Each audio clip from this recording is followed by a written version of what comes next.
Alright, folks. Welcome back. 皆さん、お帰りなさい。今日は34日目です。It is day 34. I have a few hiccups, a few mistakes to review here. Jerk reflexes. And, yeah. So yesterday, we got lots and lots of fun discussions. Actually, it was kind of a coincidence where had an interesting discussion in the middle of WaniKani, which is usually as expected. But then we had another interesting conversation at the end of Hansa Hero.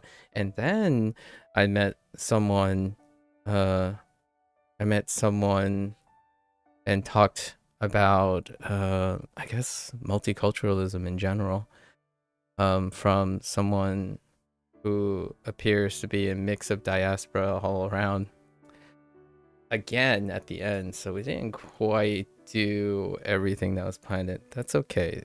Planned. So you really enjoy the little you watch. It was so cool.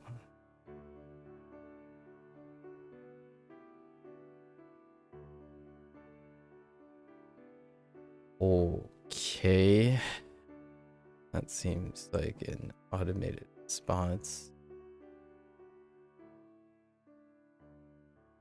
Okay. Anyways,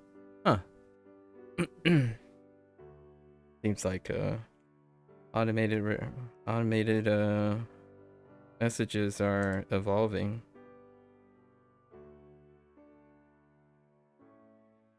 Okay. Sorry, I just read a message. Looks like a evader probably. It's in quotes. Let's see. There's quotes. Proper punctuation.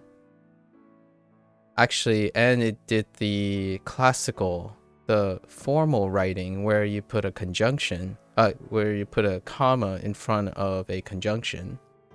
Proper capitalizations of I, conditional statements, and perfect formatting on the colons, separation, and also capitalization of apps. So that is definitely a generated message. And also no human idiosyncrasies to show for it. Yep, no human idiosyncrasies, nor did it depict any form of human touch to show that whatever the statement is said is actually true. So that is definitely a bot message. It's a little bit more elaborate bot message than your buy cheap viewers kind of thing. But anyways, now with that disruption, what was our WaniKani discussion yesterday? Oh, it was about the it was started with the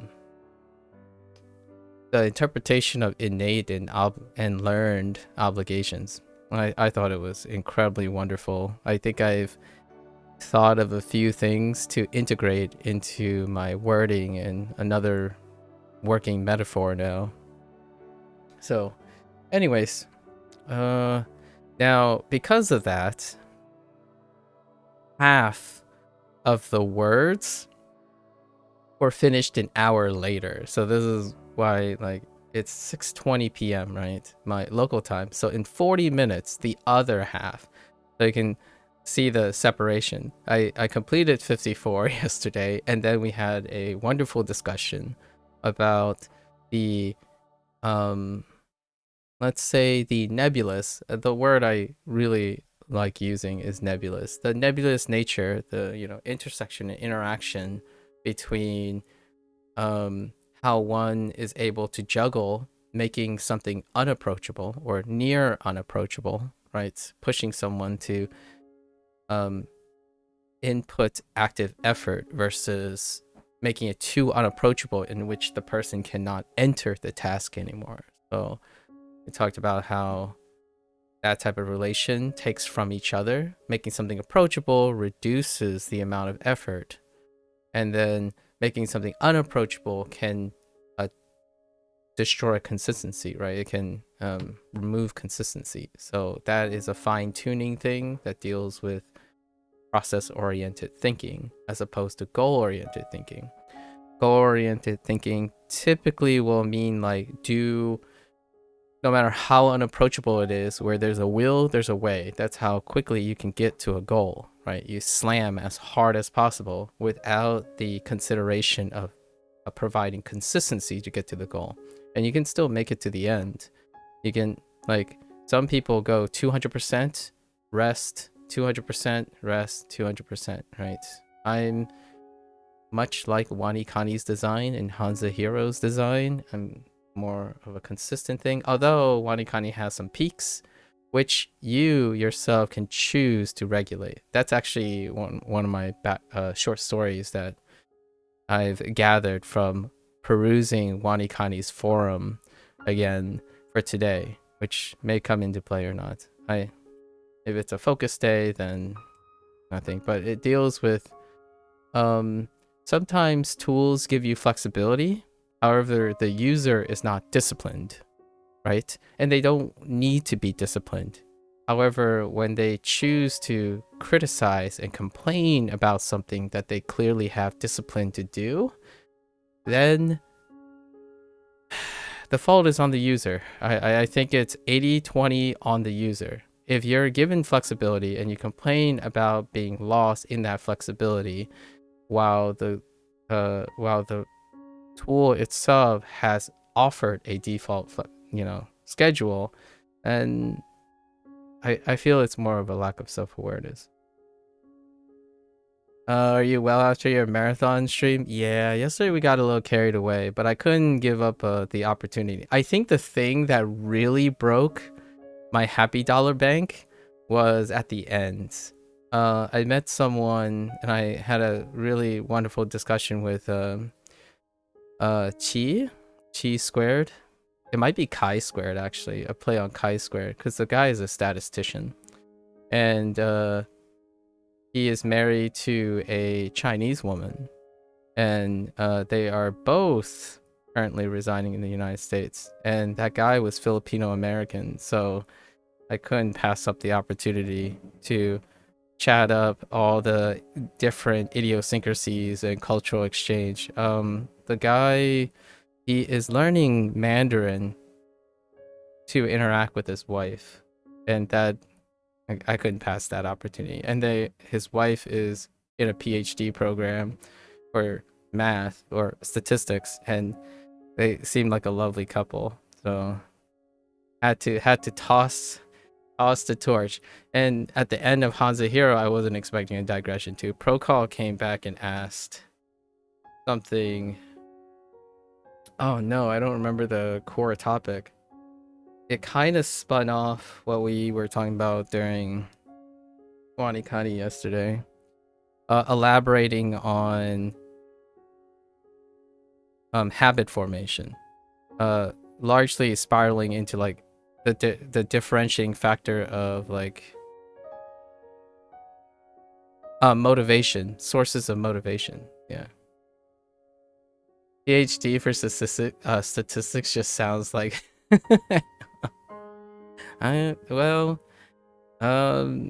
it sounds that their focus is on has a cross interaction with bioinformatics or science related statistics, and just by this is by pure coincidence that the bulk of my later parts of my PhD dealt with bioinformatics, and they hit some keywords like high throughput sequencing data, parsing high throughput sequencing data, which is actually what I did, but this is over 7 years ago. So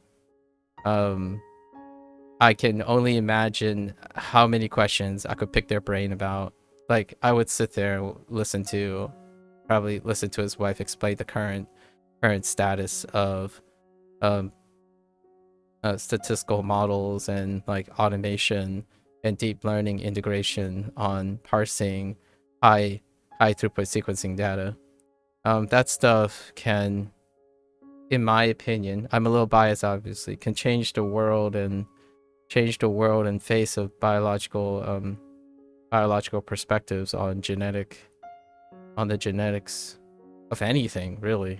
But largely I'm thinking of humans because I was more interested in how that data could parse patterns and associations when you have proper tools and whatnot that counts for like spuriousness and whatnot, because those tools weren't the tools that I had back then were more like half mechanical and half human interpretation.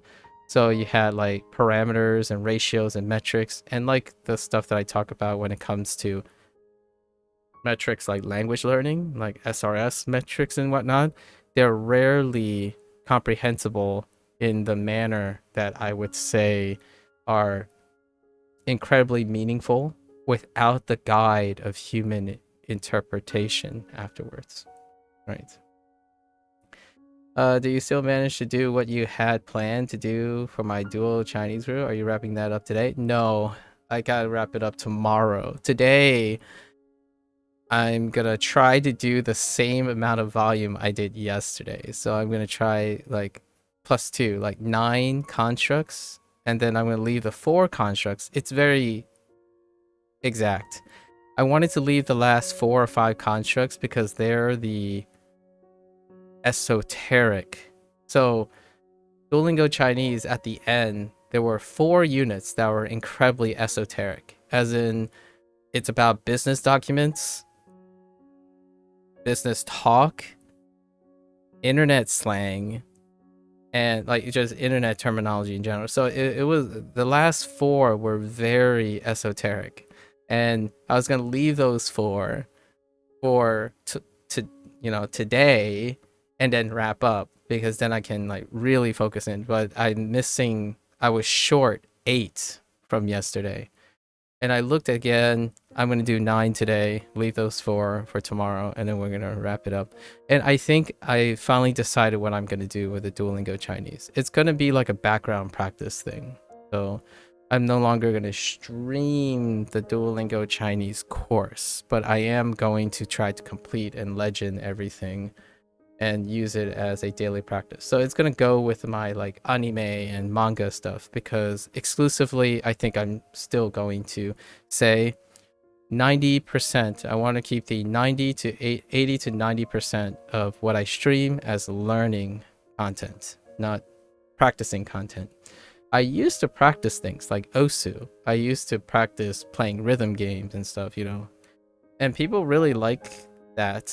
They enjoy the grind, like watching someone like grind and go over and over. It's a very comforting feeling. However, the closest thing we're gonna get is probably WaniKani and Hanzahiro, because it's part of the design, right? And so is Duolingo. Duolingo has aspects of practicing. Since I had a 3-day schedule, 2 of the 3 days is often practice, right? The exposure is over, and WaniKani is looking like peak day, are on 4 to 5 day cycles. If I screw up, then it's on a 6-day cycle, sort of, and then it gets sprinkled, right? So there's some learning lessons as things become staggered, which is wonderful. So it makes it feel like there is some learning in every day. I think without something that is a learning component in my stream, I myself feel like I'm iterating on something that I don't want to give. I want others to practice on their own, right? Like what I mean by that is I want to demonstrate what I usually do. I have my A game when I'm learning, and when I'm practicing, I'm yapping, right? Every time when I'm days that I'm practicing, I'm yapping. I'm practicing my like story writing and speaking and so on. After that, you plan to restart Duolingo Japanese lessons in parallel? Yes, because we have to make room for the Duolingo Japanese lessons. And it's going to have to be on a staggered schedule because, after we finish the Duolingo Chinese thing, we're going to play Like a Dragon in that time slot. So this month, we're not actually probably going to have time for Duolingo. The after WaniKani and Hanzahiro, which are their 2025 focus projects, then it's Like a Dragon. So we're gonna play Like a Dragon in Chinese, the main story quests only. The main story quests run in Chinese. I want to hear the Chinese cast because I've been waiting over a year now to hear the Chinese cast, and then we're gonna hear the Japanese cast. So then I can do my playthrough thing to complete. The games I play are for completionists. So I want to 100% the Infinite Wealth finally, right? A year's wait. And then we're going to play Like a Dragon, Pirate Yakuza just in time. There's less than 3 weeks left before that game drops. It's on the 21st. So we're going to play it in English. And all the while, I'm probably going to be like, oh, they're probably going to say something like this in Chinese. They're probably going to say something like this in Japanese. Because Like a Dragon series take place cross-culturally. So, oh man, you know, it would be... I have this... Hear me out. I'm not sure if you guys know or are familiar with a Like a Dragon series, but there are Japanese developers like Tekken and stuff where they use like this universal translator approach where the cast, you suspend your disbelief that the cast speaks multiple languages, right? They speak the language of their heritage background, but they talk to each other as though they understand each other's language. I love that approach. And Sega already has, like, the Like a Dragon studio already has all the tracks. Like, so I would love to have a third option in the future because they invested so much money. I think it's like, people don't ask for this, but I do. I absolutely love this, and I miss games doing this as well, where since you have all the audio tracks and they run parallel, you can make them into individual modules, and what happens is you can hit and you can decide it, like, alternatively, you can make them all speak their background languages. However, you can also, there are games where you decide which of the language, especially fighting games back then, where you decide whether they speak your native language or the language that's native to the character, right? And you just toggle. I would love to have Pirate Yakuza probably doesn't have this one. If it has this functionality, I will be floored. Absolutely floored. However, in the future series, I would totally love to hear. So, Pirate Yakuza won't have the multi. I'm not even sure actually, but in the Infinite Wealth series, the Casca series, the Ichiban series, their cast is multinational already. There are diaspora Japanese, diaspora Chinese, and Chinese Japanese natives in the cast. So along with there were Korean characters as well. So I mean there are now, but back in the day there were also Korean characters and Chinese, like, lines and Korean lines. So it would have been pretty sweet if you can, like, hey, let's just have all the characters speak their background languages. That would be such a cool little, like, toggle or option. That's kind of my thought, right? And for then, once we finish Pirate Yakuza, which we're gonna say, I'm gonna play through. It's usually my first playthrough in English is main story quest focused, and this is one of the not JRPG ones, so I will probably play through the story and leave a lot of the game left so I can play it through in Chinese and Japanese next year. It's probably next year. I feel like they're releasing a game every year, so we're gonna do that, and we're gonna have the same, probably very similar exact discussion we have now, with, you know, maybe not WaniKani, possibly WaniKani and Hanzahiro in the mix, again for the next game, because this is the plan. This is the plan that I set in motion last year. Actually, it was the plan I set in motion over two and a half years ago, because a little over then I decided I'm going to play every single Like a Dragon game from 0 to hop over to Judgment, and then to 7 to Gaiden, and then Gaiden led immediately to Infinite Wealth, and then the rest is history. I started my language learning journey after Infinite Wealth, and here we are today. So I've already set this 5-year, it's a 5-year thing. So I've planned lots of little milestone things all in advance already. So we got like less than 2 years left in the plan, right? Spoken like a PhD person, right? I suppose you got to plan these out, right? What is your 5-year thesis down the road? So right now, after the Like a Dragon, Duolingo Spanish is going to be staggered with Japanese, Duolingo Japanese. In fact, there might be a chance that since we're starting up Dual Spanish, we will be doing WaniKani, Hanzahiro, Dual Spanish as the three priorities, as in they must be completed. They're heavily prioritized. And then every other day, the Duolingo Japanese course to test out the timing. There is a chance Spanish, Duolingo Spanish, and Japanese are going to be staggered every other day, because I have to fill out the volume. I think Duolingo Spanish is going to, the first 100 days or so is going to be fairly rapid, so we can probably do all 4 at the same time until then.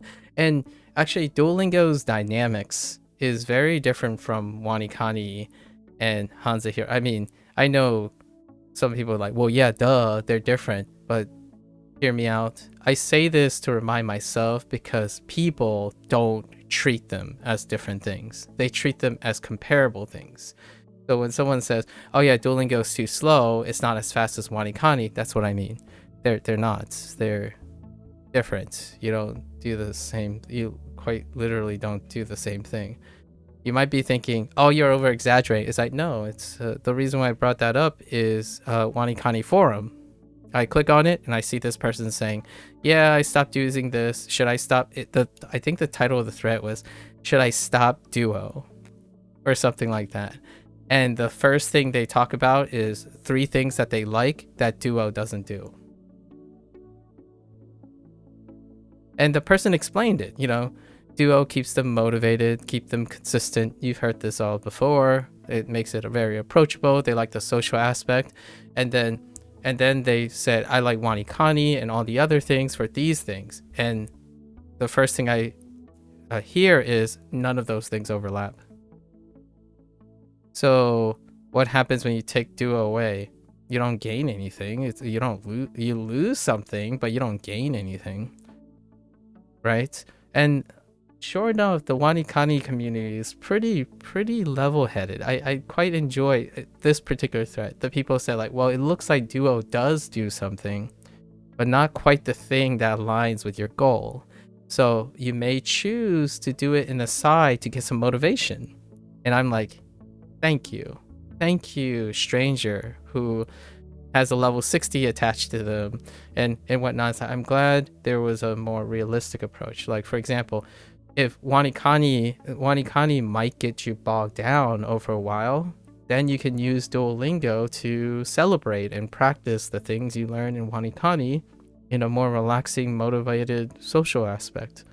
It's a mix, right? Yesterday we talked about how balancing the two. You got to go back to school. Boros, when do you go back to school? You're still on vacation into February. Interesting. University?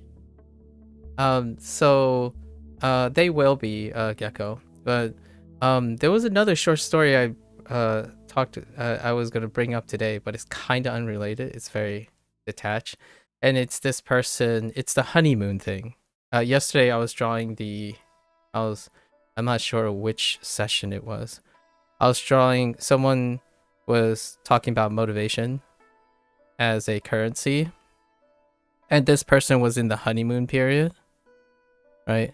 At the actually, not even the honeymoon period, the beginner's gain period, right?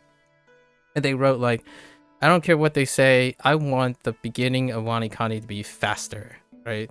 And then they were talking with extreme language. I was a little bit disappointed, but it was kind of like an energy match. So the guy was like saying, oh, screw this, screw that, I'll use scripts, and I just want to be blown out and mind blown. And I'm like, okay, all right, that's cool. Like, that person definitely knows what they want. They want to get burned out and stuff, and, you know, beat the beginner, embrace the beginner gains, full stop.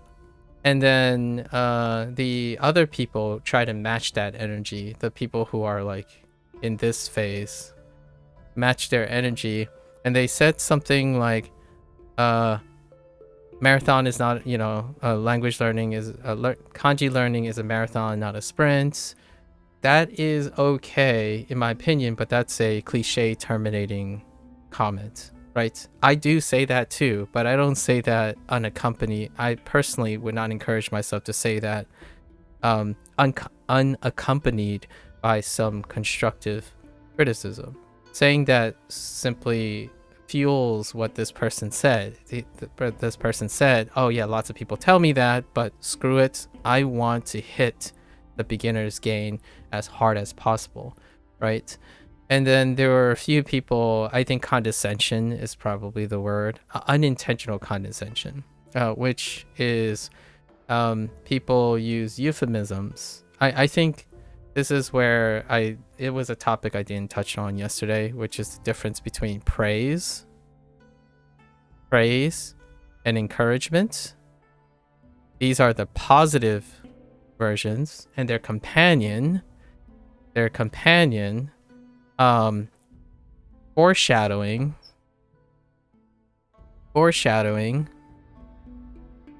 sometimes projection. I can't spell foreshadowing, sorry. Projection. Or, so praise, foreshadowing, and projection. So these two are passive. And then encouragement, or prediction. What would I call this in terms of the negative one? Condescension.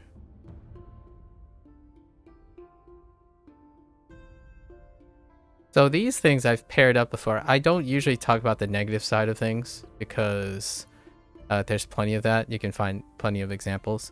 So I was a little bit disappointed in a way, but this is being very nitpicky. It's my own commentary, so pardon me. Thank you for...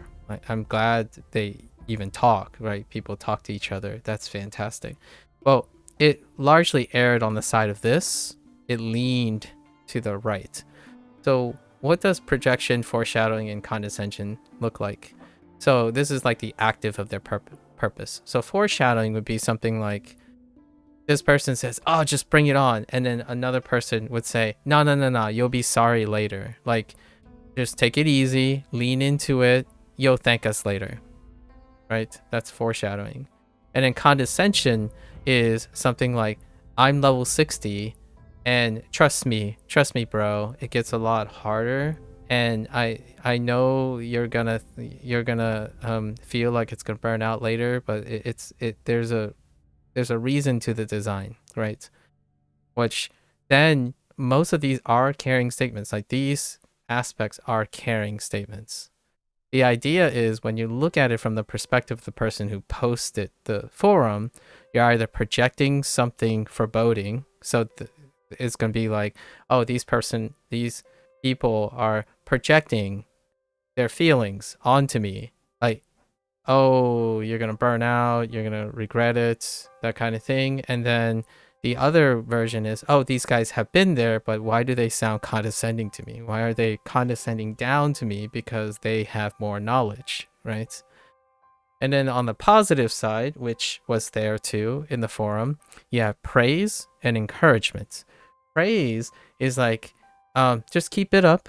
You know, I mean, what'd you call it?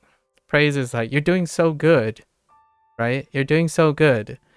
And you'll know in the future, like, your great work, that's it, right? That's praise. I know it's not much because it's praise. And an encouragement is something I'm a little biased towards. Encouragement would be acknowledgement of what that guy did, right?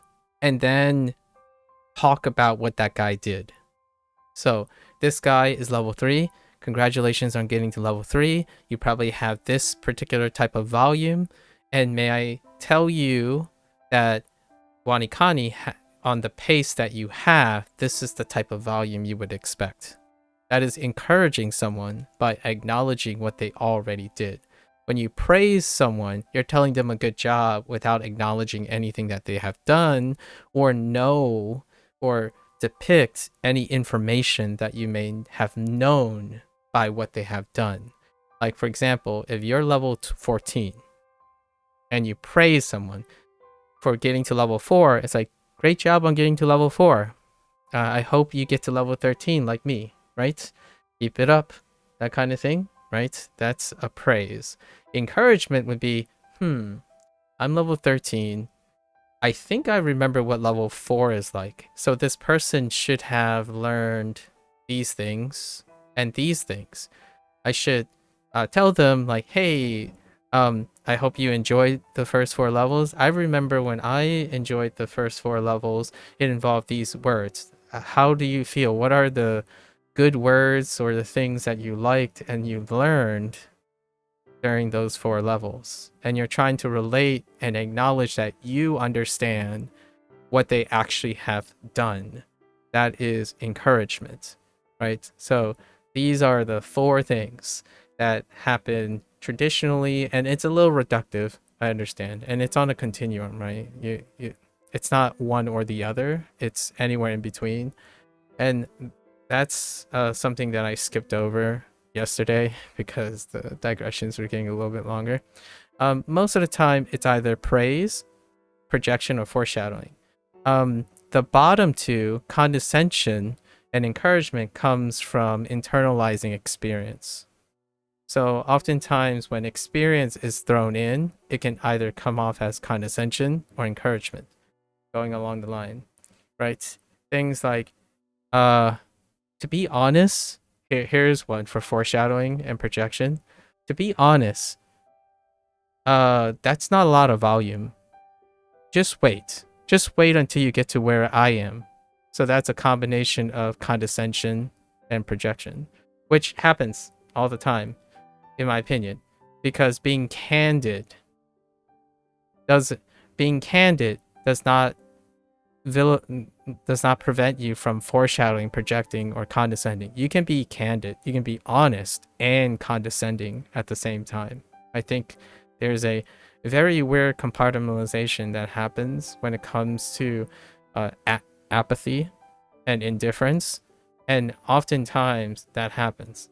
For example, for me, 3 days ago, and it's someone that I don't dislike, like we just met and we talk very often, but most of these things come as unintentional in my opinion, and it's more like understanding human behavior. Like 3 days ago, I leveled up, right? I leveled up to level 4, and the first comment they said is like, oh yeah, really great job on getting to level 4. And remember, the first couple levels have high volume, so keep up the good work. I'm like, it's irrelevant. I understand you're projecting and you're using praise to talk about something that hasn't happened, but it doesn't encourage me based on what I have done. Like they didn't mention anything that I have done, which is what I've learned from level 1 through 4. And also they decide to project and say something of a euphemism, like a praise, like, well, it's irrelevant if the load increases or decreases, right? Because I won't be the same person. when I'm getting there. So it's non-constructive to tell someone like, oh, it's going to be easier later. Oh, it's going to be harder later. That is something you're projecting, and oftentimes it can sound condescending, right? When someone finally reach a milestone and your first comment is, good job, wait till later. It gets way easier, or it gets way harder. It's like, well, you have officially, in my opinion, likely going to deflect the attention from the person's accomplishment to your own projection, right? And to me, personally, I don't react. Maybe I don't react as well as commonly as other people do. Typically, they would interpret this differently. Like this is the way I interpret. I'm not saying other people interpret this, or they may interpret some of this, but for me, my distinction is, if I tend to say this in order to avoid sounding apathetic, or maybe being misinterpreted as apathy. Often I brush off these things because they're not necessarily constructive or relevant to me. When you say something like, way to get through the hard part, right? That's a projection. You don't know if it's hard for me, right? You think it's the hard part, and you're praising the person by saying it was hard for you. Now, coincidentally, that other person could find it as a hard part, and then you gather up. So that is what can happen. It's one of those possibilities. Is this a bad or a good thing? Not really. It's a thought that I had when I was thinking about these things. Like, how do I praise someone? How do I encourage someone? And then how do I introduce something if they're interacting? I actually think when you think like, oh, positive and negative, one's good, one's bad, my thought is more like, what's an appropriate response? Right? So you read the person's comment and you're thinking, should I praise this person? Should I encourage this person? Should I foreshadow something to get them like hyped or step up to the challenge? Or should I even actually, honestly, condescending? Sometimes condescension is more like a fueling, and this could be a challenge, maybe a challenge. Condescension can be fueling righteous indignation.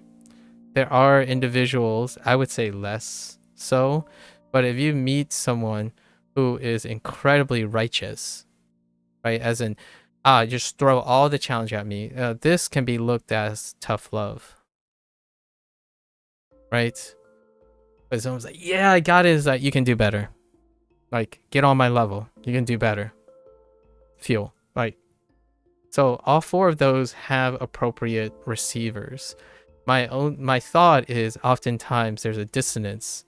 There's a dissonance because people are making selfish comments, right? Selfish comments. And that's okay. Sharing is caring, right? Sharing is caring. I like that all this is happening. In my opinion, it tells me a lot about the different people that are using this product. All of these things almost all of them exist, right, in consistency and apparent because they are useful. Like the person that's praising, who's relying on praising someone, is probably someone who's very associated with praising. Praise works for them, so they invest forward in praising. So it's cool to see the spectrum of different types of ways people are answering the question. And that's kind of what I like about reading forums, right? Especially in language learning one. There's so many different approaches. When it's when you know you're in an echo chamber, you know you're in an echo chamber. That's when you read a forum and a thread and you have like 36 comments that remotely sounds like each other. executing and exercising the same approach, right? A very similar approach, but disguised with different diction, right? And that, in my opinion, scares me a little bit, right? Like you can get like subreddit cultures or something where there are no variances. So you either get indoctrinated into the circle and expect. I want to be clear. I am entirely partial to varied thinking when it comes to intellectual skill building, as opposed to indoctrination, which is where everyone's always on the same page. Everything is always construed as facts when it comes to human expression and emotion. That type of thing, that's indoctrination, right? And there are places for that when times are tough and you have to like beat someone over the head, figuratively, with a very, very equally as powerful opinion, right? Like someone who's so stern and arrogant often requires a very strong and united front to counteract that. So I don't usually delve in those communities often where I walk in and I must conform. So that is my bias in life, and that is my preference. So personally, I want to make that disclaimer. So if it sounds like I'm a little biased, that's because I am, right?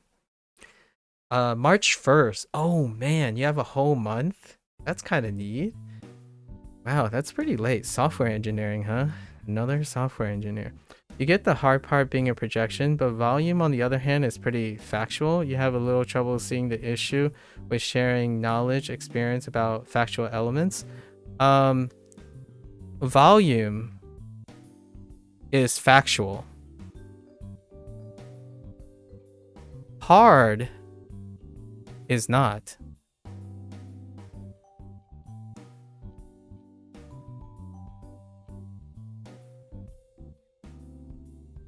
You said it yourself. You get the hard part being a projection, but volume, on the other hand, is pretty factual. Yes, this person is saying a specific volume is hard. So you don't have an issue with it. Yeah. So volume is the fact. Hard is the projection. No, I didn't ever indicate that the volume itself is a projection. That's foreshadowing. It's foreshadowing a projected emotion. Referring to the person who congratulated alone while commenting on the first level's volume. It's condescension. It can be seen as condescension. Like, for example, you're saying, okay, all right, so let's say this person knows that the volume went up, right? Why did they say it? And you're saying it's irrelevant? Okay, yes. Okay, hear me out here. So you're saying, so this person knows for a fact the volume goes up. Or the volume goes down, according to that person. Right? Even if it's a fact for this person, will it be a fact for me?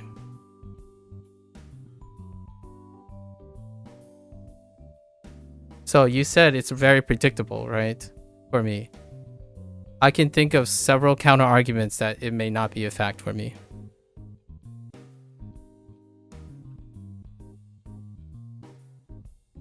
So like, if we're gonna think about it this way, the fact is, for this person down the road, their volume decreased, and you're suggesting that knowledge and experience with factual elements, right? So the fact is that they had a decrease in volume after the first couple levels. Will it be true for me? So I will maybe I will concede. Let's concede and assume, yes, the volume is going to go down. Right? The volume is going to go down. We'll accept it as a fact. I obviously have many, many counter arguments to this fact for them. The fact that their volume went down after the first couple levels, right? Because the volume is voluntary for me. I see volume, there's a max volume, right? So you can assume a max volume, and then you can assume a minimum volume, which is 0, right? Max volume is whatever WaniKani allows based on my error rate and whatnot, and etc. So this person, let's concede that it is true. So I accept that the fact is later on my volume is going to decrease. So what is the motivation of saying that after congratulating me on level 4? So either it's irrelevant or it's used to motivate an emotion. Right? So if I'm saying it's irrelevant, it's largely because I don't know if the volumes can go up or down. I know for this person, the volume went up and down. I can't know how much volume I'm going to have because your volume, even though it's predictable and it's factual, I get to choose how much volume I do. Right? I don't know if later along the line, my Duolingo Spanish and stuff wasn't easy to check how many lessons are in each WaniKani level, and that applies to all users. That's what you mean by factual element. Yes, I agree. Max. It's a max. You can check how many lessons each level has. It's a max. You do not know how much volume I'm going to accomplish. I could choose to do 10. I could choose to do 40. It's factual what the max is, what the available projected max is. But this person does not know and will not know whether I choose to do that or not. So it's irrelevant. It's nice that they told me what is relevant to them, as in they think the first couple levels are great, are high in volume, and then they said they pretty much burned everything within, like, I forgot how long, but I get a lot of sense of what their journey was like. Those are the factual elements, like how many are in each level, how many lessons are each level, but the volume that I do is going to be the determinant. The facts are there is a max, or it's displayed, like how much you're willing to do. And you yourself, Gecko, have provided a counter argument before. You have chosen to do a certain amount of lessons because after a certain amount of lessons, you don't want to do anymore, right? So you moderate how many lessons you have. A volume is if you had the potential to make $1,000, like $10,000, and you made 2,000, and another person makes 5,000. These are different volumes of the factual max. So what I gathered from that, for me, it's irrelevant. However, I understand what they were trying to project, their emotions that they were projecting. They were trying to project like, oh yeah, you're getting over the hump. As in, the volume is going to descend for me in the future. So this is like the high volume situation. It's like, oh, that's cool because in the future, it'll be a little bit more smooth sailing, right? That is the projected emotion that I get from that comment. The fact that the volume goes up or down is irrelevant to me. However, I do like that that person was being projecting an emotion of being praiseworthy. They were praising me on things that they are projecting. They didn't encourage me on things that I have already done, besides saying I got to level 4, right? That's the limit of the comment. Now, the person could have elaborated, but instead, they chose, which makes sense, they chose to talk about how they burned things very, very quickly. And that makes sense because they're high volume people. So I totally get it. I agree with you that it's a factual element. The future and whether it's high or low volume is not set in stone.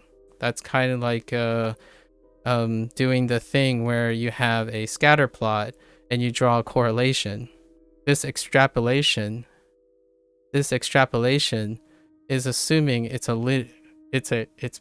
but you feel that the workload to level up is pretty much fixed, then it just becomes a question of speed to level up based on the amount of lessons you do, but I still wouldn't call the workload per low aspect irrelevant to the WaniKani experience. That's fine. That is your opinion, right? And my opinion is it is irrelevant to me. Because I get to choose whatever the workload is personally. But you say it's fixed, so that we shouldn't have this conversation at all, and we are having this conversation. So to me, I disagree with you absolutely and most definitively. We wouldn't be having this discussion if the workload is fixed. So maybe I guess we'll find out in the future. I disagree. The workload is not fixed. It's like saying the whole level is accomplished in a day, and everyone accomplished it in the same amount of time. So then no one has like a level curve anywhere. The volume is not dynamically changing from day to day. You want to take the summation under a curve, and then if they're equal, which is fixed, that makes it the same. And I'm not talking about the irrelevant nature of these facts. I'm talking about the emotion that they're trying to elicit based on the volume. It's irrelevant at the time because I don't know if it's going to be high or low. So on the one hand, you're talking about it's fixed, so it's the same or similar for everyone, right, per level. And then I'm talking about how it's irrelevant what this person is saying regarding if it's high or low, like relative to the previous level. So you struggle to see how is the workload to complete a level not fixed. You can do all your lessons in one day or spread them over 50 days, but that's still the same workload to complete the level? No.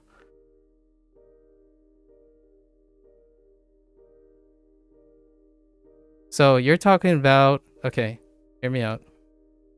So you're talking about, this is how you, in my opinion, we'll do it graphically, right? This is, you're talking about reaching a level up like this.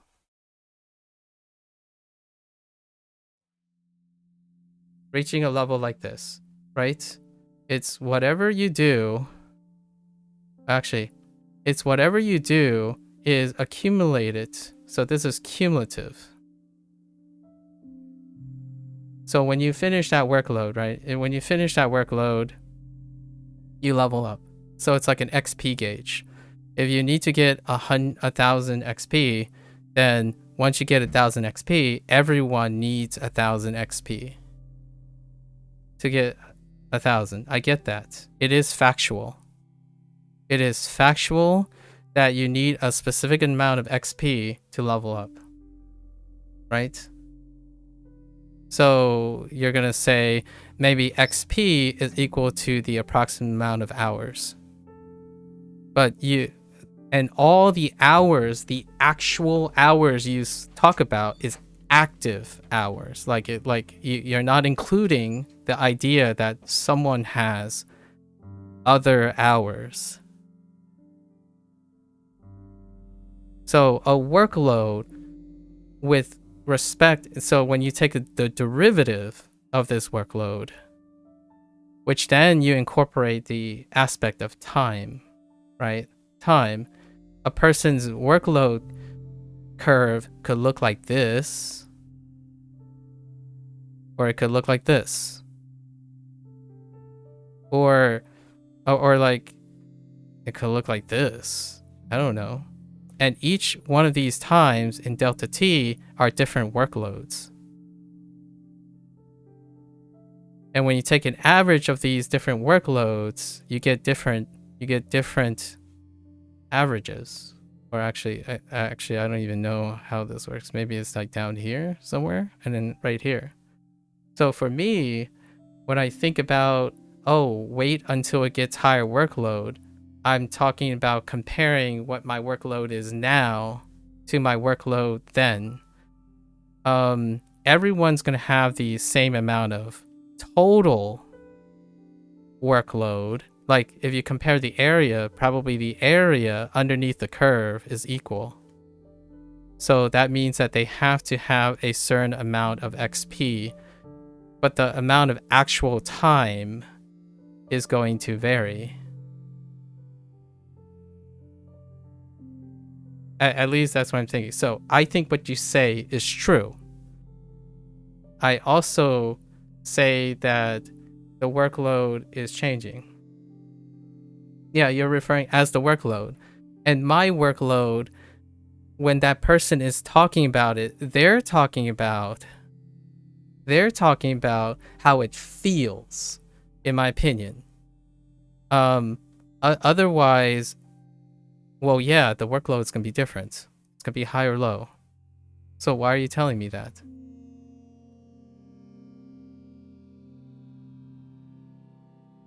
Does it go up? Like, I don't actually know. Does the workload always go up? Does it always go down? I mean, that's fine.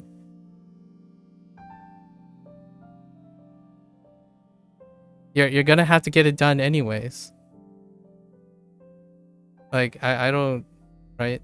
So you struggle to see how is the workload to complete a level not fixed? You can do, oh yeah, I agree, it is fixed. You can do all your lessons in one day or spend them over 50 days, but that's still the same workload to complete the level. Yes, exactly. Well, they set the volume. And when I think of levels, right, you're comparing levels over time.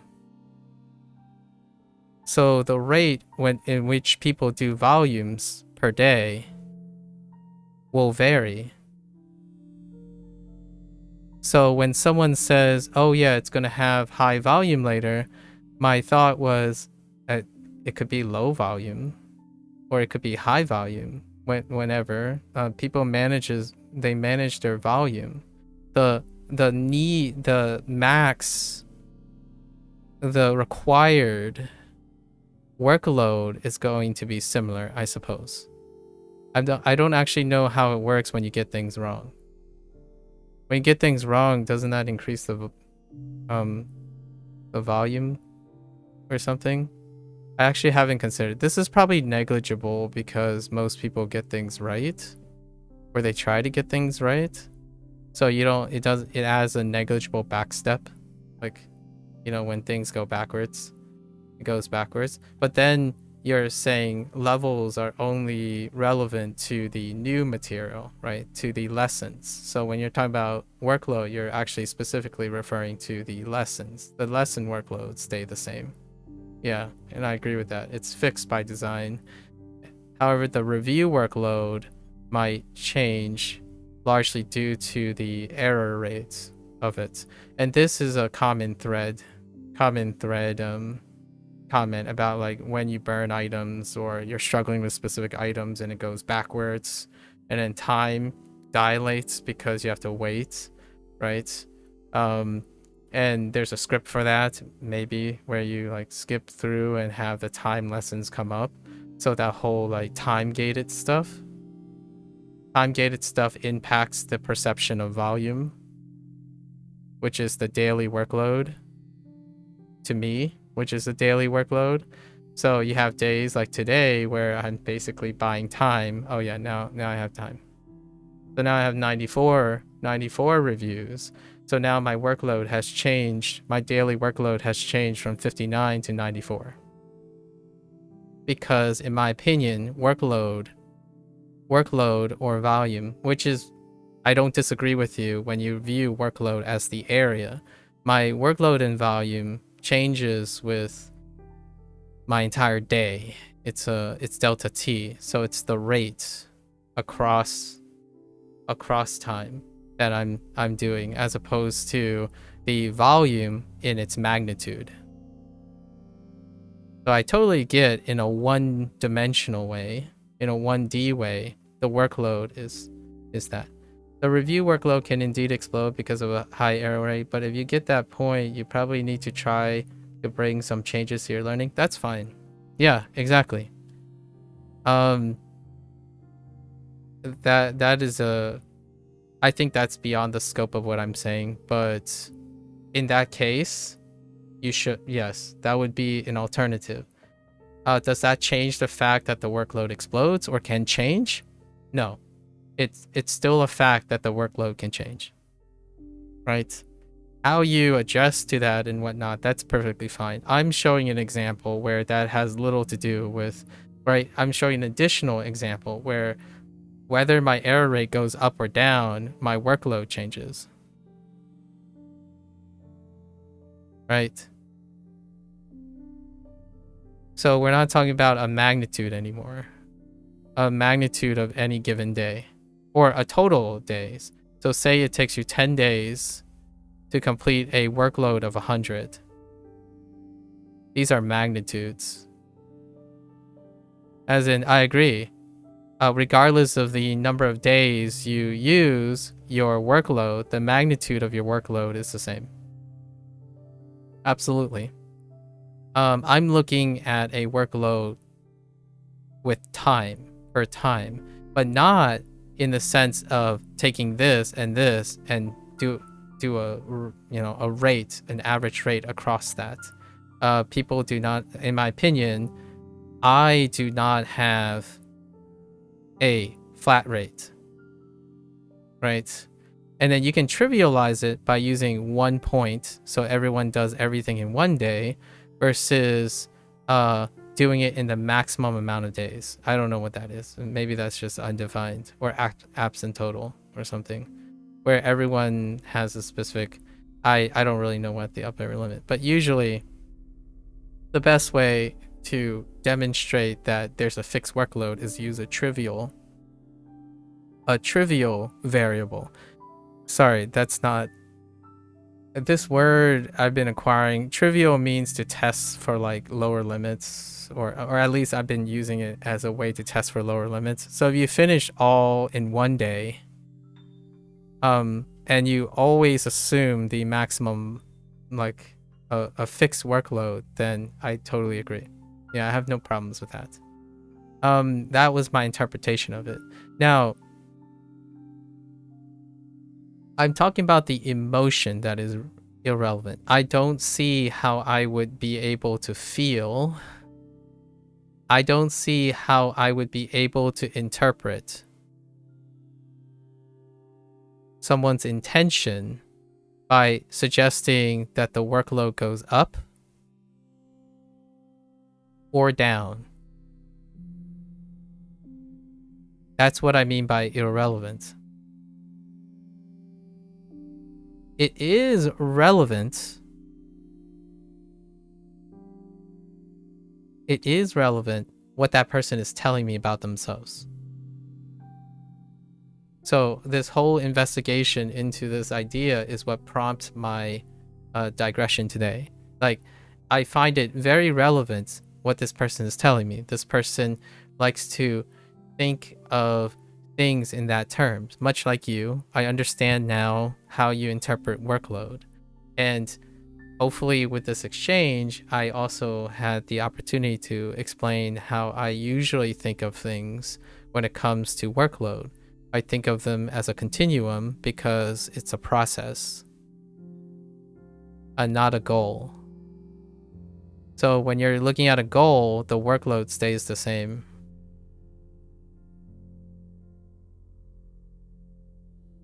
When I think of a process, someone can have a really, really bad day and the workload kind of spikes a little. And then they could have a really, really good day and it could catch up. You know, it could have a bad day. They took a break, so it just stands still for a while. So time is eclipsing, even though they're standing still.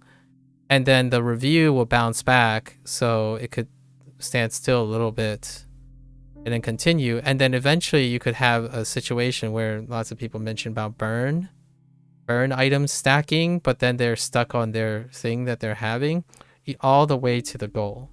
So this, while it's not independent, this would be considering that it's not level dependent. So meanwhile, while all the levels have fixed workload, which I agree. So all the levels have fixed workload. As you're going on the process, you have multiple levels of workload in the form of reviews. At least that's how I'm understanding it, right? So these workloads will change the daily workload when thinking about the person's experience versus thinking of it as a per level workload. Yeah. So I totally get that though.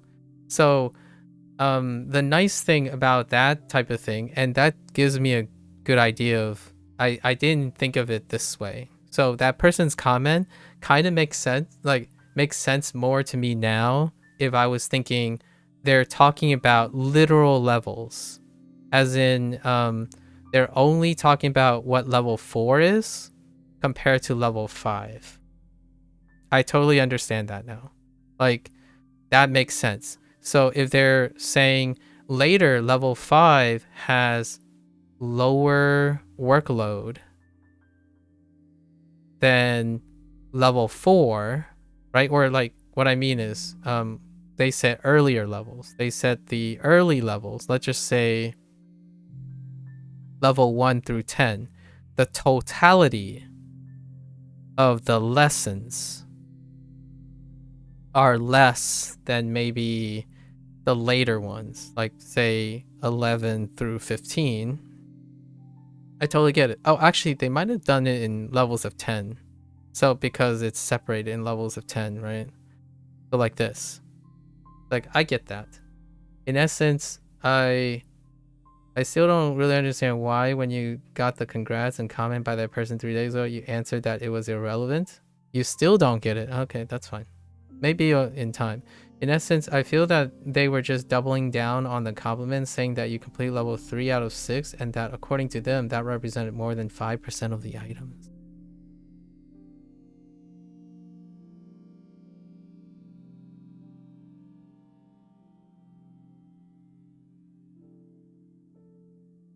That represents 5% of the items.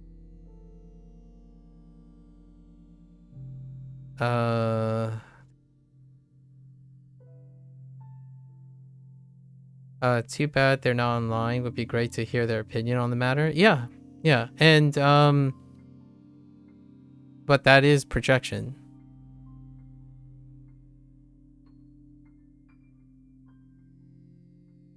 Right? So even if you don't so somehow you don't understand that that's a projection, and also potential foreshadowing. Like my entire comment is, it's irrelevant to me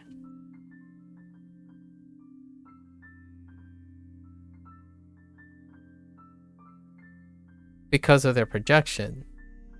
It's still relevant whether the fact is true or not. What are you saying is projecting? I don't know, it's 5%.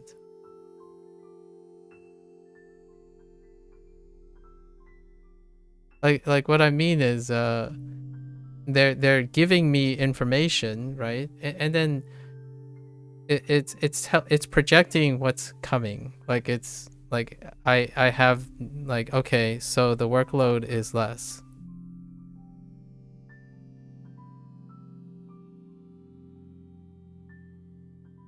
Like it's experience. It's telling me a fact that I know that I don't know, right? It's giving me a heads up, right? Or are you saying that that person's actually telling me that I've completed 5% of the workload by saying future workload is less? It has.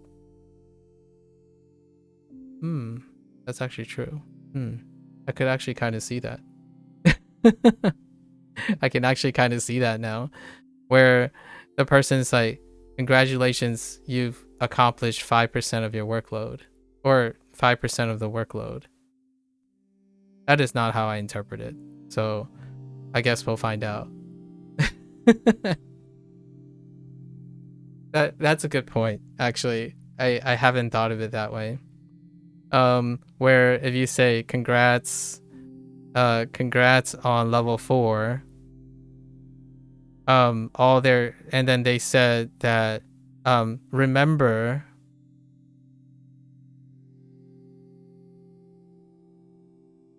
I know it's not as simple as that, but no. I know it's not as simple as that. We're reducing this because that's how, in my opinion, that's the direction in order to understand your point, right? Say like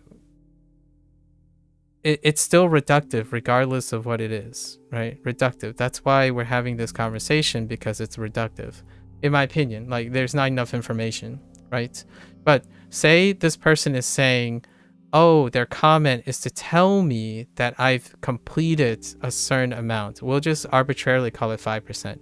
Like the point that they were making is that, hey, congratulations on finishing that much. I don't think that's what that was saying. They told me that remember, like it's more like remember that the early levels have higher workload, or the later levels maybe have lower workload. And I wouldn't know that. Like I don't know that.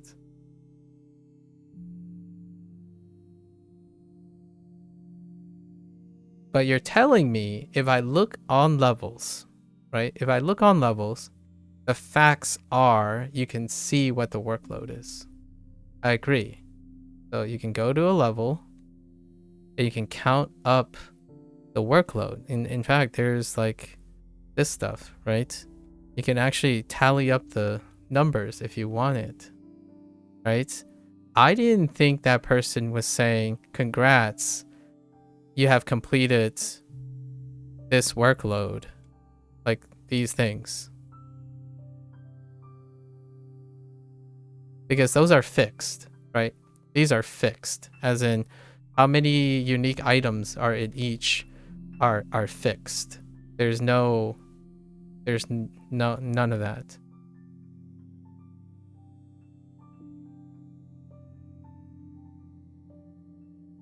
Which is not uncommon, which is common, right? Which is common for chat comments. So I certainly see multiple valid interpretations. However, that right now, the only reason I'm continuing to talk is, while there are multiple valid interpretations, I believe I grasp your interpretation. Yet you said you still don't understand why I answered that it was irrelevant. It is irrelevant to me because I don't know what's going to happen. It is relevant to me that they were trying to say something. So I have no feelings about what they said. It didn't add to anything because I don't believe workload is fixed. And if you can't believe that the workload is not fixed based on my definition, then I can still understand why you don't understand what I mean by it's irrelevant. The comment that was made. And I still think it was a nice comment. And then concerning that if it's reductive or not, that's fair, right? And that's also true. Like I'm not disagreeing with that. Like that's terminating. Most chat comments are reductive because it is common due to the medium. So acknowledging that the medium has reductive comments, I agree. Which may either support my comment that the chat comment's irrelevant, it might deflate that it is relevant. But this discussion is relevant to that, to the nature of the chat comment, right? It's my interpretation, I suppose. Your interpretation, I understand. I think your interpretation is probably very straightforward. Totally agree. No comment. I have no further comments. If you're treating levels as levels, right? These numbers will never change. There will be 26 radicals in level 5. There will be 45 kanji and 134 vocabulary. And I'm not actually, maybe 833, 108. So that kind of confirms what you might be saying that I didn't consider. 839, 118. That's probably what they mean. Right? Because the actual number of radicals in kanji and vocabulary actually went down as you're going up these tiers, which obviously I didn't know, regardless if the facts are there or not. I didn't look at them.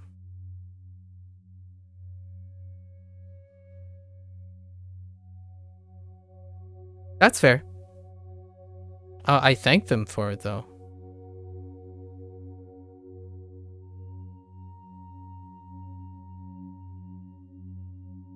At least I think I did. So it would be interesting if the person thought about why I said irrelevant, like the way I thought about their comment. Right? This is a two-way streak here. It would be actually interesting if my reductive response was also interpreted by that person, but I doubt it. I could be proven otherwise, though. Right? Because I'm having this conversation. I'm not sure if that other person is. Good digression, though.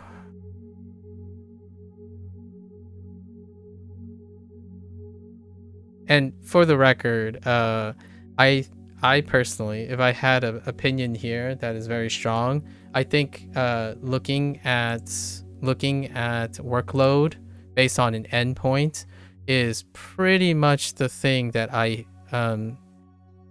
nearly constitutively say I do not focus on.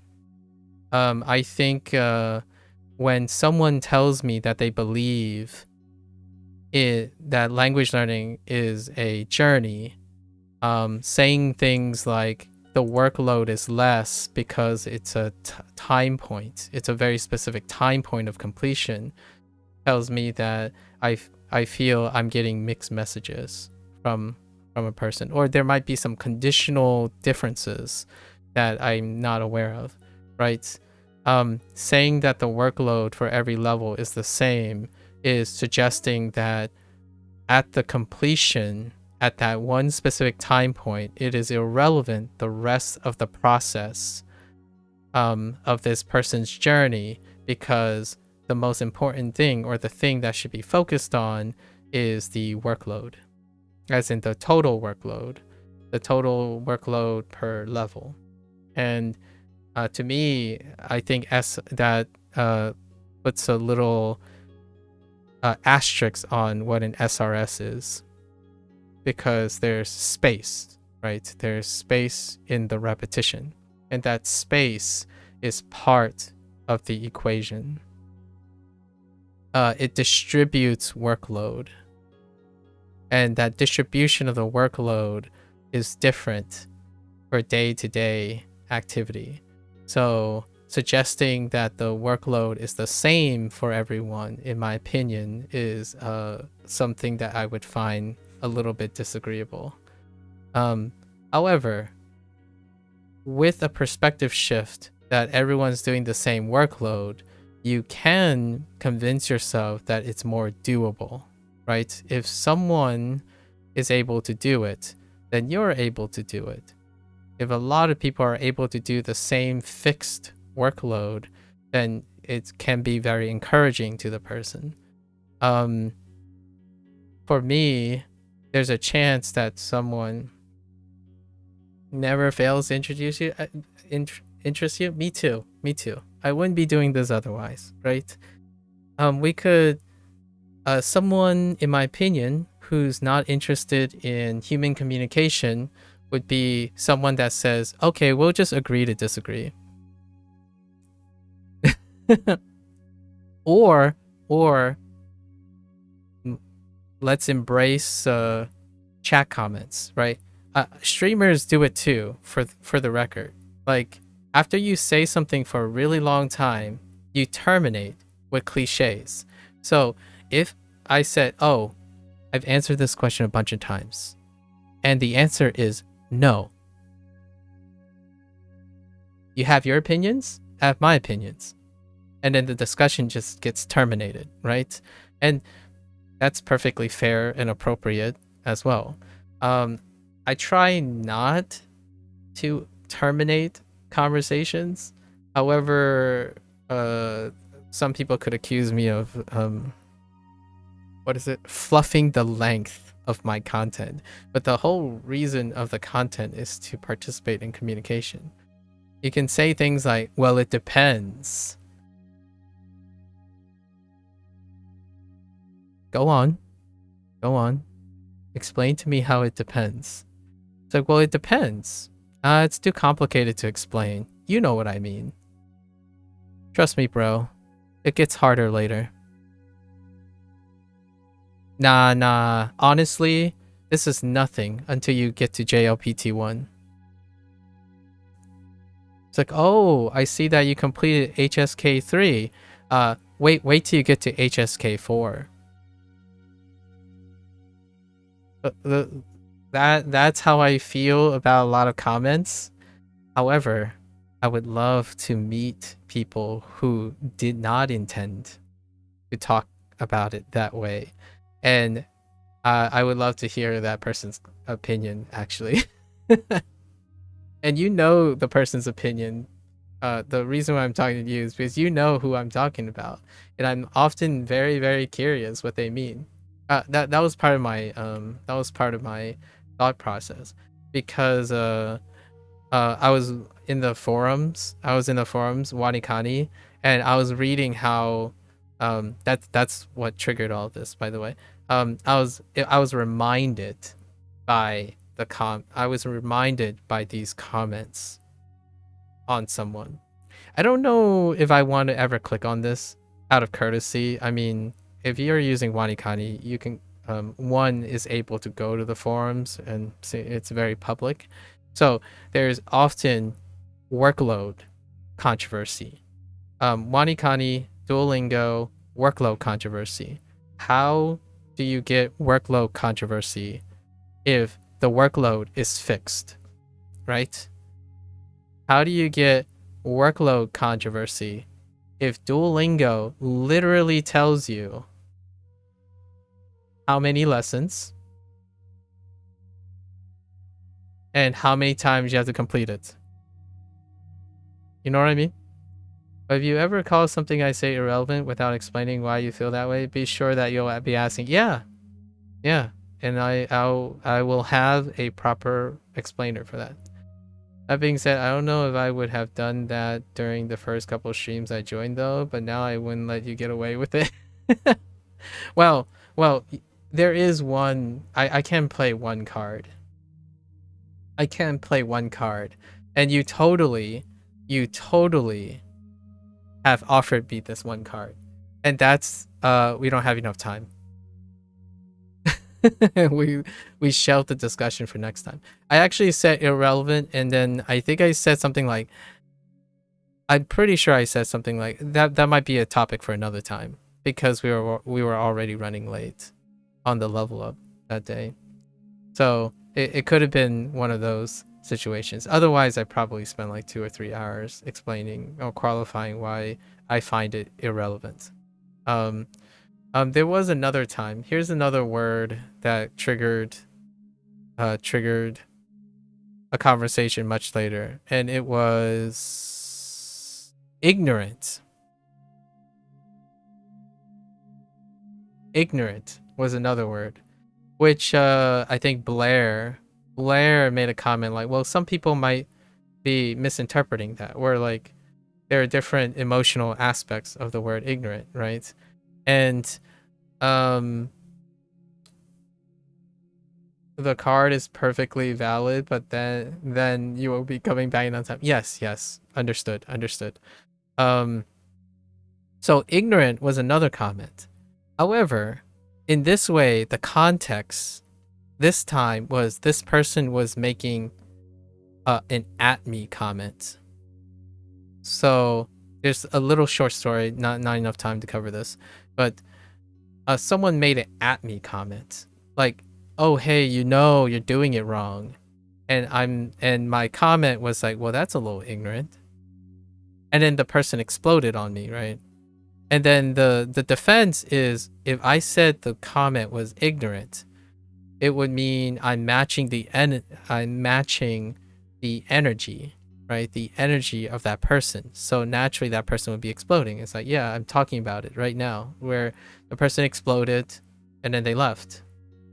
Like, yes, I was matching the enemy. So the person's comment in the energy. So it was intentional. And it felt a little petty, right?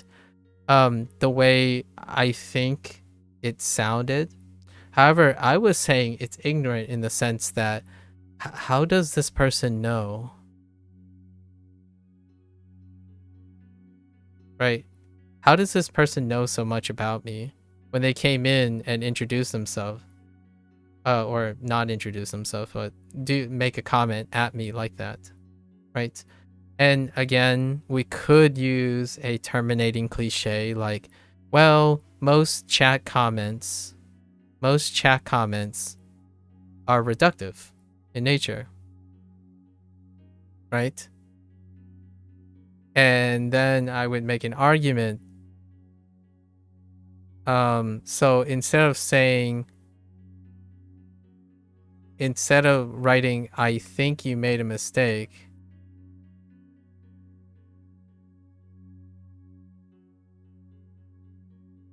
versus you did it wrong. You did it wrong with a smiley face, by the way. It's a smiley face. Typically, smiley faces are whenever something is less desirable. A great mechanic is to use an emote that contrasts with it. So it's like, you did it wrong, smiley face. Or, oh, it was a thumbs up. It was a thumbs up. They use the thumbs up. You did it wrong, or it's like, it's this, not that. Thumbs up. And I'm like, instead of saying this, you said this, right? And my thought was, okay, so chat comments are reductive. So we're comparing two things as reductive to each other.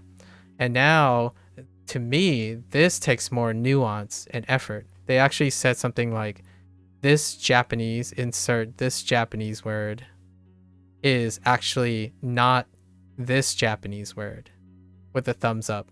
I'm like, okay, thanks. It's kind of ignorant, but I thank you for the correction. Right.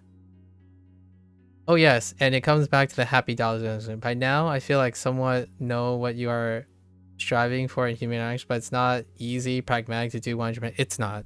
I'm I'm gonna be fair with you. This stuff, you should people should have friends. Like, what I mean is should. I know this is a strong word. I think should is a strong word, not people need. Like, we'll use need for a really, really strong situation, but I think people should have friends like this. Like, not like a stranger online with the asymmetrical distribution of if you have a friend where you're sitting here and you largely threw out and forgot all the stresses about studying, and you're just having this coffee talk, and I can throw a beer at you and then you can throw a beer at me and then we're fine. I'm kidding about the throwing thing. That sounds like a waste of beer, actually. But what I mean is, this is absolutely not scalable. And it will be so unrelatable if someone drops in and randomly talk about things. But that's kind of the nature of human interactions, right? I don't think at least I hope it didn't sound like I was upset at any point on this.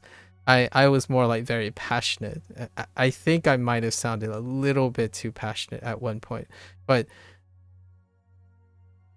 you got to get involved with human interaction. What does it feel like? Let me do like a skit of how I feel 60 to 70% of internet actions are. All right? Let's say these two people agree. It's like, dude, this game is garbage. Yeah, right? It's absolutely garbage.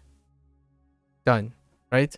Now, disagreement. It's like, man, this game is, this game is fire. It's like, nah, that game sucks. It's like, all right, agree to disagree. And then we have two people who already hate each other before they even met each other. It's like, man, this guy, I dislike people who play easy games. Like, what's the point of playing easy games? It's not even rewarding when you beat them. And then someone drops in and says, yeah, only FromSoft gamers are real gamers. But this guy wasn't playing from, like, this game, this could be context. This guy isn't playing a FromSoft game. So the idea is this person used an example that is not relevant to the person who's making another example when they were making comments. So it's two people kind of like talking at each other. They're not talking with each other. So the person that made a comment didn't make a relevant comment or a semi-relevant comment, but the specific that they chose is unrelatable to the other person. I think that's kind of where we are right now in terms of human interaction. And that's fast. It's appropriate. Talking about chat comments being reductive, you have no idea how many times I rewrote comments because I'm over the character limit. It challenges to be less verbose, and I know, right? Listen. I'm being pedantic, but I can't tell you. I don't get a lot of video comments, okay? I don't get a lot of video comments. But if someone asks me a question, which is not necessarily bad, I know. It kind of trains you to be less verbose, right? A video comment. When someone asks me a question, the first time I learned how to reply in a video comment, I know this is very, very... I don't know if anyone will find this shocking, but before I recorded things and post them on YouTube, I didn't know how a video comment worked. As in, like, I don't know the parameters of a video comment. Like, what can you enter? What can you, like, can you put in other icons and, like, emotes? Like, I had no idea. So it was only after I got my first video comment. It wasn't a great one. Like, what I mean is, it wasn't a happy one. It wasn't a positive one. Someone just basically said, you're an idiot. But that's being really kind to the word that they were saying. But the video comment, right? Some video comments ask questions. And when I write, the first time I was writing, I hit a word limit, right? I hit a word limit. I say, dude, Don't you dare. And I don't even know what the character limit is. I think it's like 1,000. It might be 2,000. Oh, wait. Like, there's a soft lock. I'm not going to say there's like a high limit, like where it rejects. There's a soft lock. The reason why I say there's a soft lock is when you try to enter that video comment, it's, let's just say it's like 1,500 characters. I don't even know what the max is. It's 1,500. Let's just say it's 1,500 characters. And then when you go back to edit it, you have that thing where, now I posted it and I'm like, oh man, I could word that better. Oh no, oh no, there's a typo right there. So you go back to edit it, right? And it doesn't update. I know this is so meta. This is really meta. So if your video comment is too long, when you edit something, it doesn't edit. You have to like wait. So you have to open the box, wait for a couple. At least this is what happened to me. You have to like open the box, do your edit, wait for like 5 minutes, and then submit it again. So it got to the point where I need to do it differently. And like a boomer, I'm a boomer when it comes to the relative internet age. You know what I do? I open up Notepad++ and I write the comment. I write the essay. And then I copy and paste in, and then I double check that video comment that everything got copied and pasted properly.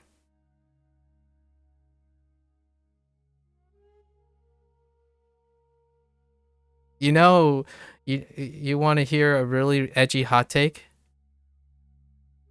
And I have this is an actual occurrence, and I have video proof of analyzing this actual post. Someone responded to me. Someone responded to one of my essays, right? With an essay of their own. Okay? And it sounded like a poet that likes Lovecraftian. They probably, I'm alluding to this already. I actually have an entire video I dedicated 4 to 5 hours to like addressing every single comment in the elegance of their voice, because I thought this person might have provided a prompt in the form of an essay and then converted it. But it sounds like someone who had at least creative writing in poetry, or maybe like at least Lovecraftian writing, right? And it had 4 or 5 plot points that kind of is coherent with all their other previous comments. And this is the hot take. That essay was obviously a ChatGPT prompt. And I still went and did a 4-hour segment on how I really enjoyed what ChatGPT did and tried to guess at that person's message in the ChatGPT. And you know what happens a little bit later during this 4-hour session? That literal person showed up in chat to tell me, dude, what's your deal? Like, why are you taking it so seriously? I was just screwing around ChatGPT. Man, this guy is still talking about this thing. It was like, well, I'm not talking about you now. I'm talking about ChatGPT. Because it was fascinating. And then I was talking about myself. So let's just say if you met Lovecraftian, right? Like if you met Lovecraft and Lovecraft tried to insult you, right? Insult you as with a pompous retort that is in the style of Lovecraft's writing, then you probably can imagine that the comment is still there, by the way. It hasn't been deleted or anything. I don't actually know which one it is. Hang on. The nice thing about YouTube, though, is that you can go back and all you have to do is scroll down. Actually, You just have to scroll down the comment section and then hit a 2 block of essays. And I'm like, yep, there it is. I even read it to this day. One day I will probably do like the greatest hits from video comments, but there hasn't been enough video comments. Oh, here it is. Oh yeah, and there's another guy. Oh man. This is going down a rabbit hole. Maybe one day I will do like the greatest hit video comments. I don't have a lot of them, so a story for another time. I love reading it. The ChatGPT prompt was really good. The ChatGPT prompt was quite good. It was very obvious that it was a ChatGPT prompt though. And nowadays I feel like that's what people do for essays. You really like Lovecraft's work? Oh man, I would love to read a clip, but I have to like scroll for eternity. I'll have to find it next time. It is a great source. Great source of entertainment. The person, it was at the person's expense though. I don't think that person understood that I enjoyed what they did, yet they still didn't find it fun. Like what I mean is this person thought that the reason why I was doing this, right? It's a miscommunication. Obviously, I thought that person would have left. Like they couldn't have a care in the world about what I have to say. I love doing the bit. Like I like looking at comments and threads and talk about how people use different ways to communicate. And this is the future, right? The future is when someone is defensive and they are unable to explain or retort to another person who spends most of their time talking and typing, then you can go to ChatGPT and say, I did this already. There's a proof of concept with Fictitious and Co. Like type a complaint about the following topic in the voice of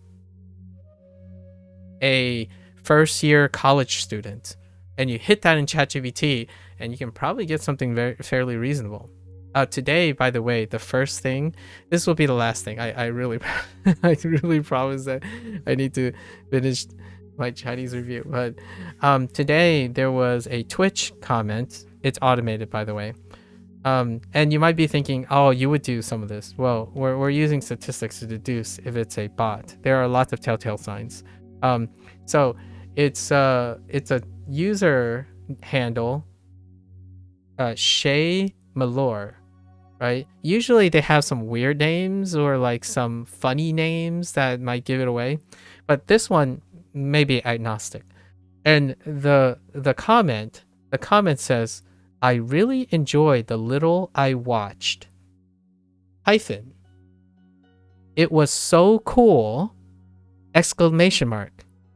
Honestly, you are good, comma, and I really like what you're doing. Period. It's super cool, comma, and I'd love to have a great conversation with you. Period. If you're cool with that, comma, feel free to add me on Discord. Semicolon. Name. Now, we already talked about the reductive and stuff, and I know you do this. I know you type in proper punctuations. You have all your contractions typed out, and you also have the human conjunction and without the comma. So that kind of gives away that you're human. So this comment has every single formal written punctuation for print, even with the comma before and, for linking two independent clauses.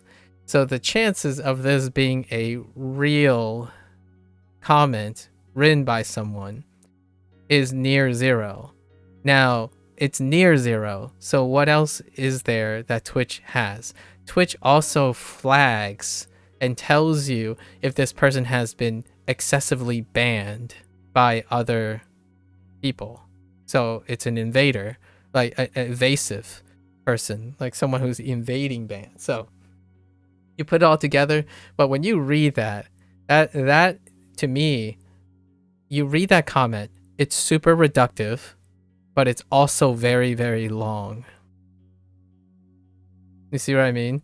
Like, it said they really enjoy something, but they also say it was cool, and they also say you're good, and then they continue to say you're good, and it's super cool, like multiple times.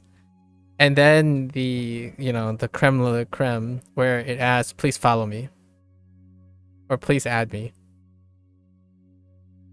And hear me out. It's actually a lot more. I'm smiling about this, but actually it's quite dangerous. When you add someone on Discord, there's this phishing thing that people have been doing for quite some time. When you add someone, and then it gives you an avenue into accidentally clicking on a link or something, and they can gain access and backdoor your Discord server, and then they can delete your whole Discord server or just wreak havoc on your Discord server.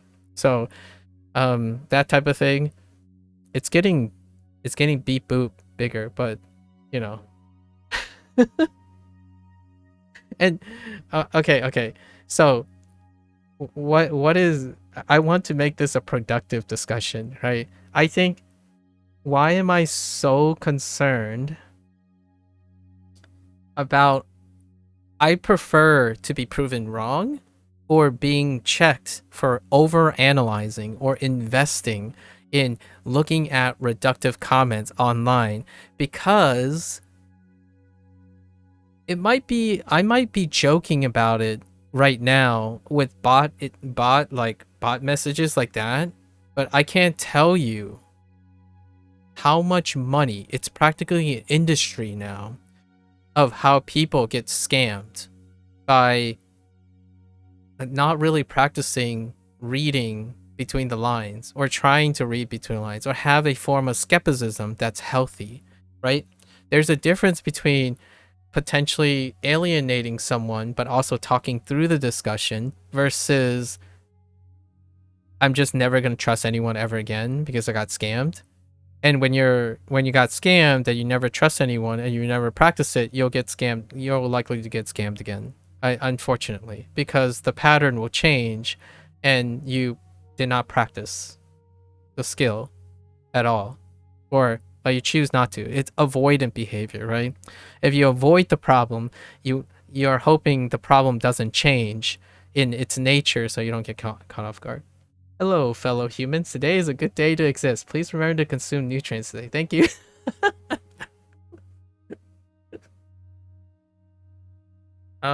Sorry, Gecko. Did I tell you that Valentine is also my personal bot? I'm kidding. Valentine is doing an excellent job at following the hitting the joke, capitalizing on the joke. I guess being passionate about something can sometimes come off as a little aggressive. I agree, and I admit that I admit when I can hear myself being aggressive, especially without the proper context of the people you haven't talked to, seen you talk much. Yeah. But I say that's on them to be making assumptions before knowing anything about you and how you think and talk. That's fair too. And at the same time, obviously, I could also be more creative in doing so. So I've been working on how I can be both passionate but topical. So like I try my best to match their energy. Sometimes obviously this comes with a lot of mistakes and miscommunication and whatnot, but I wouldn't be the person I am today without taking chances and practicing that type of thing, right? Practice makes better. You feel me? Practice makes better. You've been there a couple of times. You've been guilty of sometimes writing summaries at the top of your comments because I'm thinking nobody's ever going to be bothered to. Oh, yeah. Hear me. Oh my gosh. One last thing. I keep saying one last thing. This is gonna be a pattern with us, Gecko. When you said because you keep thinking nobody's ever going to bother read the whole thing, that is so disappointingly sobering. Even when we're having this conversation now, that is also how I feel a lot of times. Like, what I mean is, I feel you and I are likely to still going to do it despite that reality, the sobering reality, that feeling that nowadays people don't give each other the time of day regardless. And I will do some, let me do my like bit here. I will do this bit. So I like doing out of 10s, right? So let's say out of 10 interactions, your Gecko, sorry to make you into a statistic, feel violated for turning you into a statistic. You're the 1 out of 10. So you're the 1 out of 10 that it's undefined, as in the interaction is undefined. So if, like, when it goes to Q&A, right, and interaction, it's undefined, as in I have no idea where we're going to go, but it's going to be fun, right? Because you contribute to something and I contribute to something, right? Regardless of how asymmetrical it is. So if we had like a video comment battle, it can go anywhere. It's gonna fly off the handle, right? That's cool. 1 out of 10. Now when you're talking about the other things, right?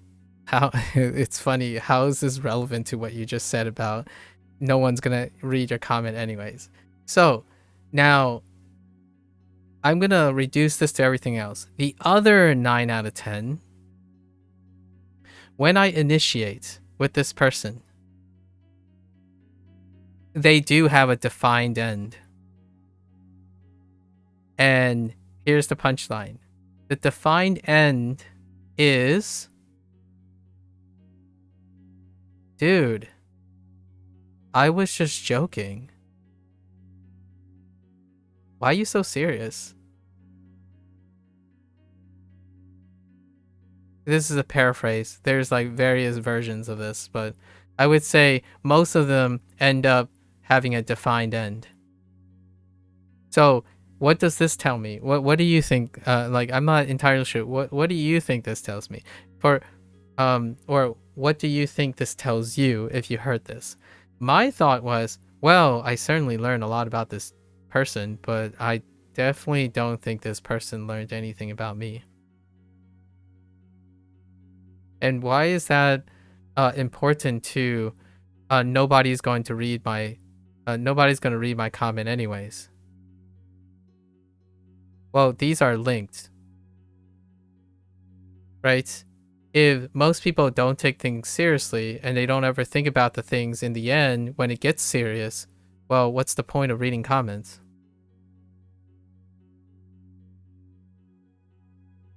And that sucks. I still write them, obviously. How I feel does not dictate what I do a lot of times when it comes to these things. It's a very big asterisk. I still continue to present as long of a comment as I'm permitting. I think Churn had like a comment about essays, right? Essays having word count. Because he was sharing with me some of his Chinese essays and I was trying to learn. And my thought was, here's to you, Gecko. Here's to you and your example, in my opinion. Oftentimes, at some point in my life, and it's not bad or good, right? It's not bad or good. There at some point in my life, I stopped concerning myself with what is the minimum word count to explain something and concern myself with what is the max word count. And to me, this is when I was young and I had very little to say, did not take things passionately. I took them mechanically and pragmatically. And then at some point, I became this. And then in graduate school, I had to learn how to had to be more concise. Because I went through a phase where I became a real boy. I was a robot when I was a young kid, inexperienced robot, mechanical, pragmatic. What's the fastest way to do something? If I get an A for 300 words, what's the point of doing 500 words and still get an A, right? And then at some point, I became a real boy, and then integrated with being concise. I realized that if someone asked me for a 500-word essay, minimum, and they put a cap at 1,500 words, I will use that extra 1,000 words to show that I care and practice a skill that would be too limited with 500 words. And if this person finds that it's too verbose, well, they gave me a cap of 1,500 words. So it's a difference between what is verbosity. Verbosity is if you're lengthening something, right, artificially by repeating or being wordy. However, you could also use that extra length to be concise with more things. So oftentimes nowadays, I ask the person, how long do you want to stay listening to me? Let's test that.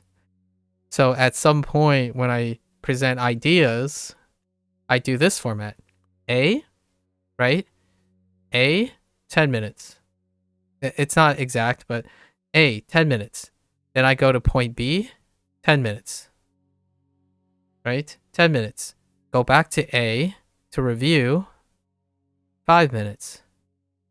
Then I go to point C, 10 minutes.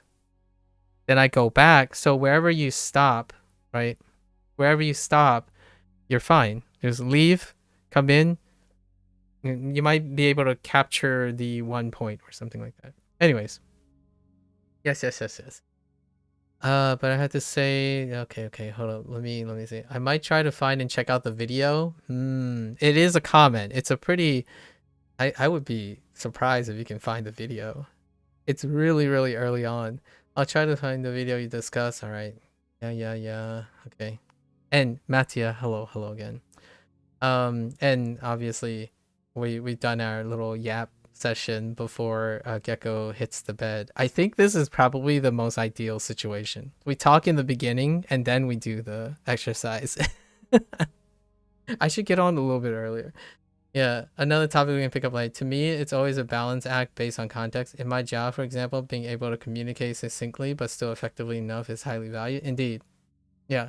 And there are a lot of like structural ways to make it modular, right? While I know you have actual language learning plans for tonight, so I'm heading to bed anyway. I mean, to your charging station? Yeah, to your charging station. I need to fix your back end. You know, that sounds a little lewd.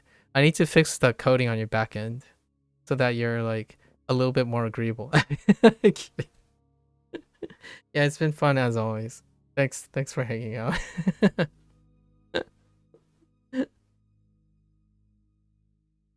Mattia, what are you up to? Do you stay up late all the time, Mattia? I'm starting to wonder if this is your usual schedule. It's another late day for you. Hopefully you're not having any class scheduling conflicts. I'm not sure if classes going on right now for you? Okay, so let's go through our mistakes today before we start our review. I'm gonna be transparent here. I was gonna drag my session to 7 p.m. so that the review would trigger for the workload today. So then that led into a 2-hour discussion, which was fantastic. So that's now here we are. You woke up this morning only to find I was still alive. Oh yeah. Yesterday was a long time. We talked a lot. It was a lot of fun. I hope I get to see that guy or talk to that person again at the end of the day yesterday. I have a lot to talk about, or at least try to talk about it. So how are you? You woke up early in the morning, or you woke up this morning. Are you getting enough sleep?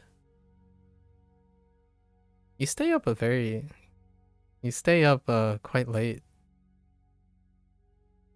Let's see. What did I do here? It was a quick typo, right? Oh, it's not left. Hidari. So, Seki. Why am I writing Seki like that?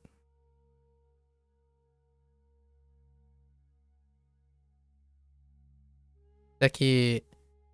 I did a spoon instead of an umbrella. They wanted Nama for this, so it was a Namaste. Namaste. Nama. Namaste was the mnemonic. And this one was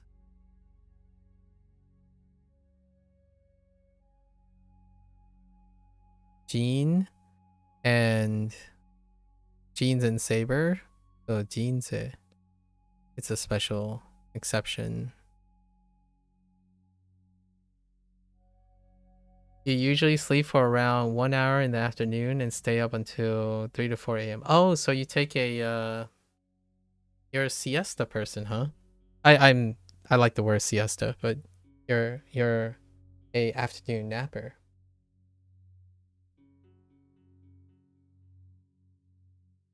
I want to say that's very Italian, but not, that'd be.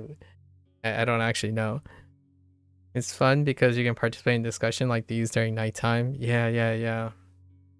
Me and Gecko talked about something. Oh, we can remove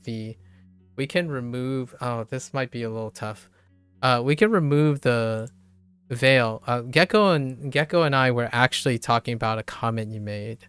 It was related to a comment in the forums, or like things that I was talking about. It was triggered off of a comment in the forums. So it was about the comment you made about what was your intent?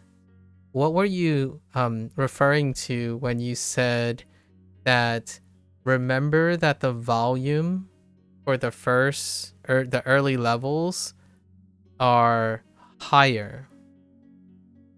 When you say like, yeah, the level up, I think level up was like 3 days ago. So actually 2 days ago, right? 3 days ago, including today. So what was your intent when you were saying the workload, or like it's heavier in the beginning? Like what do you mean by that? What were you suggesting? Like emotionally and or like literally, what were you literally referring to? Gecko has a very interesting thing that I did not think about, and now that I'm reflecting upon it, I think it's more reasonable than the way I interpret it.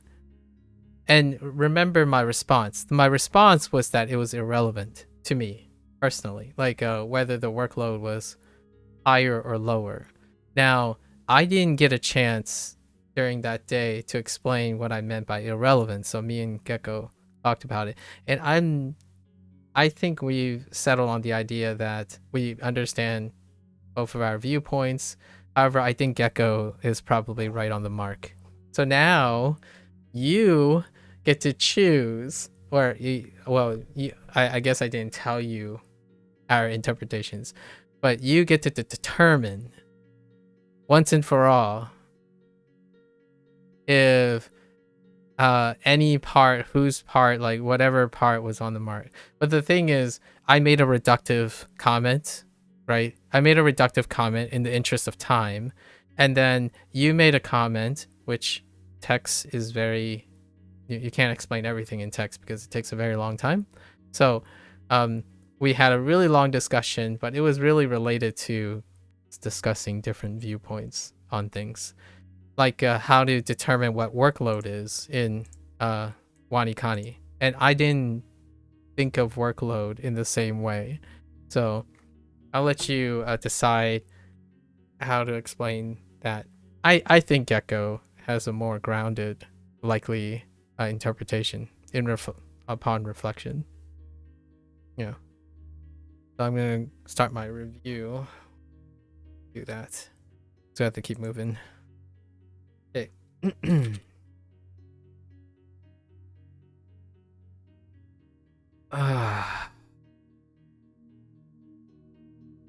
Yes. I don't want to mess that up again.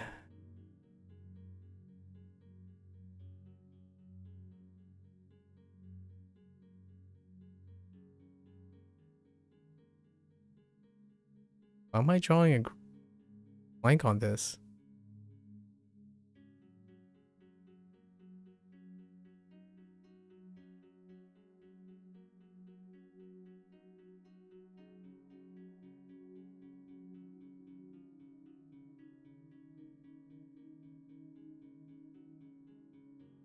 Oh. I'm like, what is... I'm thinking of all the points that me and Gecko talked about today, so I can like be able to respond to whatever you may end up saying.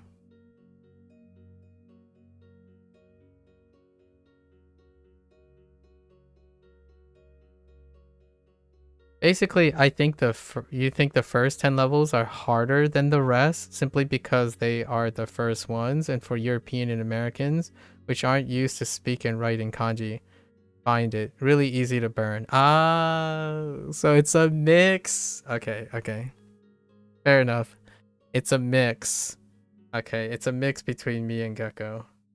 That kind of makes sense.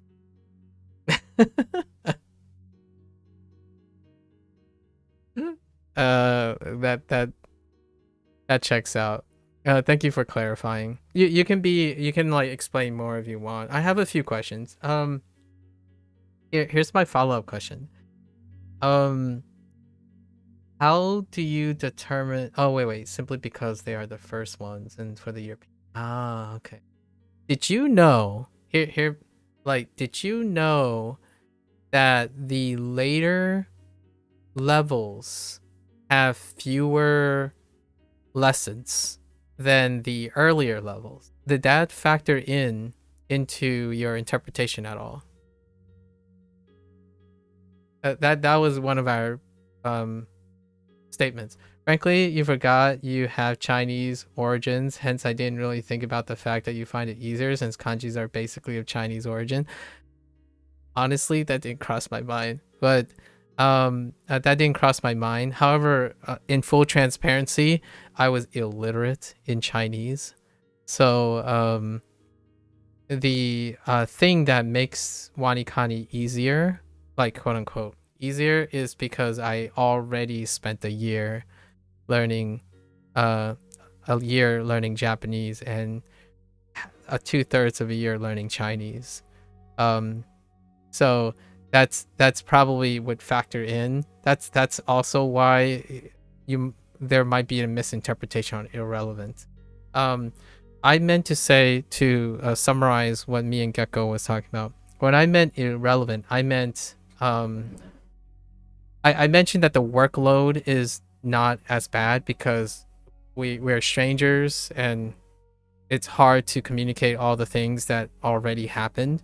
So when I said it was irrelevant, it's largely because whether it's hard or easy is no longer like it's negligible to me, because the first 10 levels are probably going to be largely review for me. I have to catch up to wherever it is at the moment. So I'm using this time to practice like things that I didn't pay attention to, like separating onyomi from kunyomi, and not writing for the first time. So I've written all of these characters already before as well. So that was kind of what I meant by it was irrelevant. But I really appreciate your comment on the congratulations, right? Like it's congratulations, and we still got a long way to go. Mada mada desu, right? It takes a while to get to that point. And I'm enjoying how WaniKani is presenting this information, because it's not Duolingo. Obviously, Duolingo presents information differently, and then I do a lot less writing. So that was kind of funny. So it's been like, wow, but between me and Gecko, I think we missed the mark. The two of us completely missed the mark. But I didn't want to make it sound like my thought was because other people were making comments on WaniKani, right? Like someone was complaining about something on WaniKani, and I started thinking, huh, I wonder what I sounded like and what you sounded like. Like I explained what you could possibly have sounded like to me on your comments, and then Gecko suggested what I sounded like how I was interpreting it by saying irrelevant, and then followed up with, which I didn't talk about the later part, where I said, well, this workload is fine. Like the workload is fine largely because it's not a workload yet. Like the amount of hardness hasn't come into play because this is still practice. Even the lessons are review for the time being.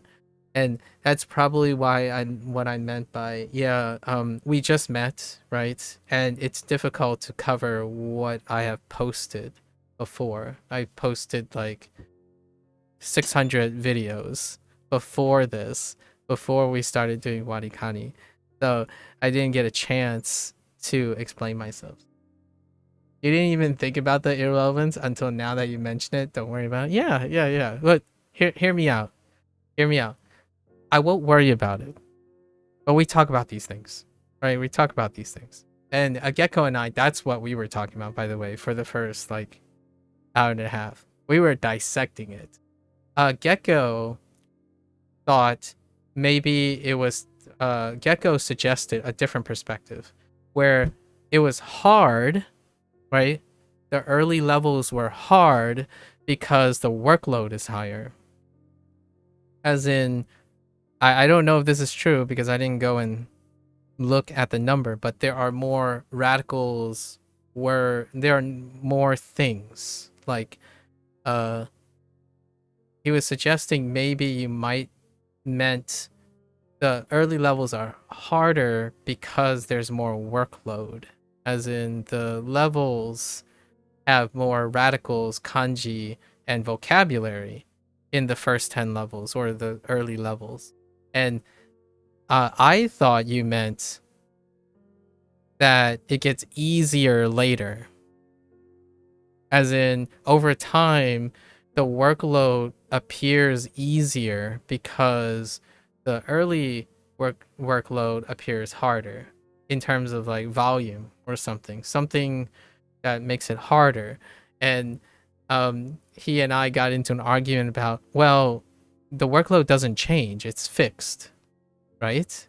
Like you have to learn, the lessons are the same, like for everyone has the same workload. You have to learn the same things to get to each level. I'm like, yes, that's true, but their workload from day to day is a little different, right? So it's difficult to know if it's going to be easy later for me or not. And that's what I meant by irrelevant, because it's tough to factor in all the things yet. And then we basically talked about it, and That's when you right near the tail end we were talking about comments and how comments you can't explain everything, and even if I was a streamer I can't explain everything at the same time too, and that's why we spend time explaining things to each other. I'm also saying all this because I know there's a chance that Gecko would just watch this. Oh, and absolutely don't you are always free to follow up questions, right? I think I wouldn't be streaming otherwise. Happy dollars forever. All right. There is some part of me that wants to be like really comical and just go to Gecko and say, "I told you so," that both of us were not correct. The workload will increase in the later levels because of the massive number of reviews, but it's gonna become easier for me at least because with time you adapt to SRS and the way WaniKani. You gave okay, Natia, you gave a consensus to Gecko's point of view and you gave a consensus to my point of view. I actually agree with all of the above and then some. So, when Gecko was referring to the workload, he was referring to the lessons.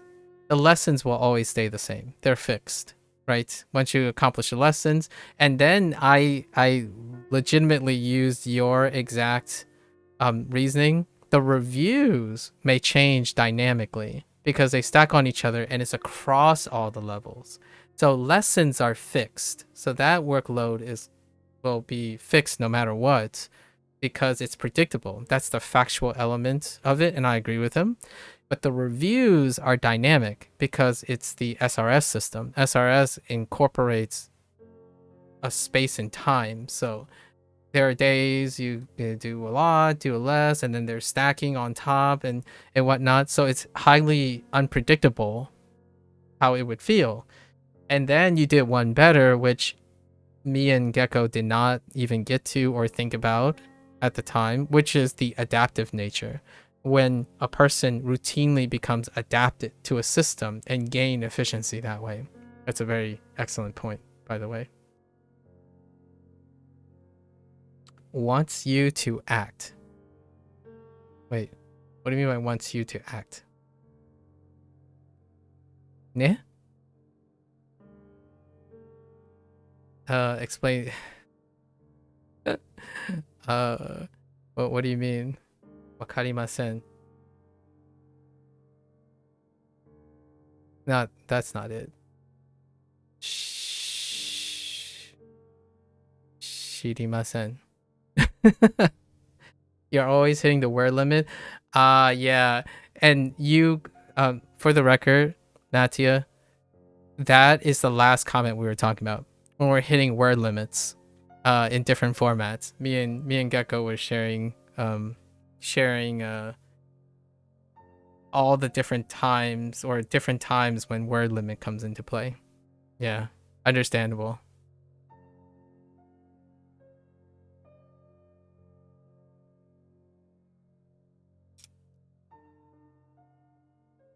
Okay.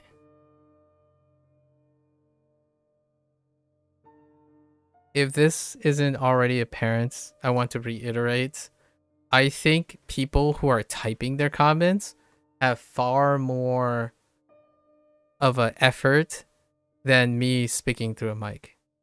I know how that sounds. It might not be the same for other people where they're not used to speaking, right? Or being in a public place or like to public speak. However, for me, I personally feel that those who are trying to explain something and you're making the cautious effort to type something substantial like Gecko does, it requires a level of effort that, in my opinion, makes someone think speaking through a mic or speaking and talking to someone probably very approachable, because I think it requires a lot of dexterity and need to want to type and explain things in text, right? It's like trying to express something without the use of your face and your voice and so on, right? I appreciate that hasn't been clear. I wouldn't have very long stream sessions and marathon sessions like yesterday if it wasn't for the generosity of other people willing to entertain me. I'm getting happy dollars, obviously. I'm getting happy dollars from this. You're paying me. I might give you happy dollars, but you're giving me happy dollars back. You would love to discuss your point of view with my voice because I usually forget to write everything, but you're forced to type out. Exactly. So what I mean by that is I'm sure Gecko works in a profession that probably deals with that too. So it would be I would not be surprised if the people who already type and explain things in texting are probably people who speak as well, right? And that's kind of nice to think about. That one day when you like finish all your stuff, you'll be explaining things in that type of format too, right? It's a bit heartwarming. No feelings were hurt in this process. I think. Sometimes I like to kick Gecko around. See if Gecko feels anything. I secretly think he's more of a robot than me. Today's argument would suggest that he's more of a robot than I am. Like, oh yeah, you know, this is a fact. So that's all that matters. I'm like, but people are, you know, people are weird. They do things across time that is different. Like some days you just want to laze around. Like then you get zero workload done. Or at least that's my opinion. I was probably the one more passionate today than the other way around. Sometimes I'm the less passionate person because the person that's talking to me is really passionate. So then I match their energy, but I match their energy in a contrasting way. Like someone's like, "Oh yeah, this thing is such garbage," and I'm like, "Oh well, those are very bold statements." May I ask? How did you determine that this is garbage? Do you have any particular metrics that you pay attention to? And that person, if they match my energy, they would say, "Oh, huh," and then they start like explaining themselves. I'm like, "Well, I really appreciate that." So now that I understand that is garbage, may I ask what other type of garbage have you witnessed? Kind of like de-escalating. I think I was the opposite today. Gecko was the normalizer. Let's see. I've been staring at this for a very long time now. Oh. Okay. Keep going.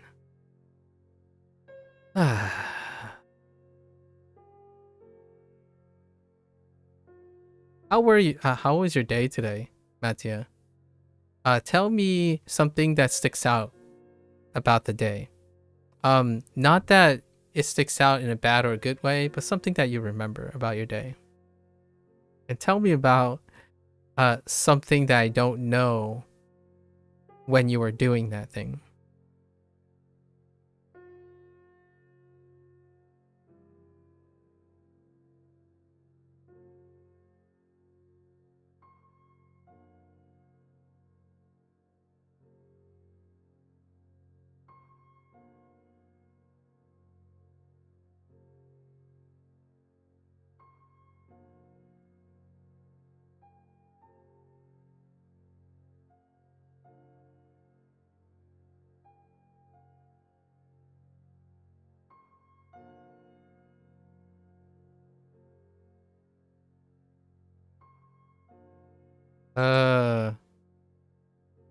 No. Is it? Yes. Yes. Whoops.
Okay, hear you out. You slept as usual, okay, for around 45 minutes, and then you woke up in the afternoon, right? This is your afternoon nap.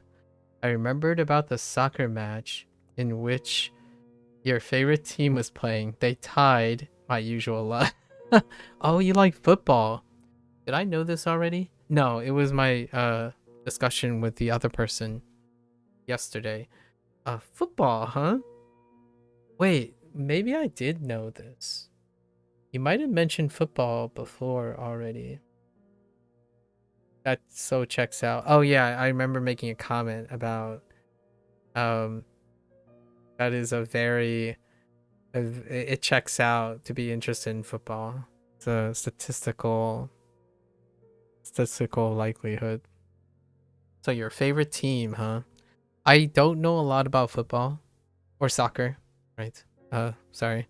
I just realized you wrote soccer. um uh yeah. Yeah, I don't know too much.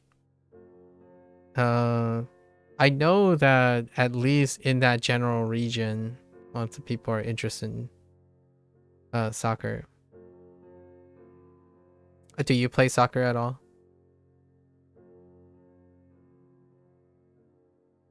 Italy is the second country with most football watched. Oh, I did not know that. That is very interesting.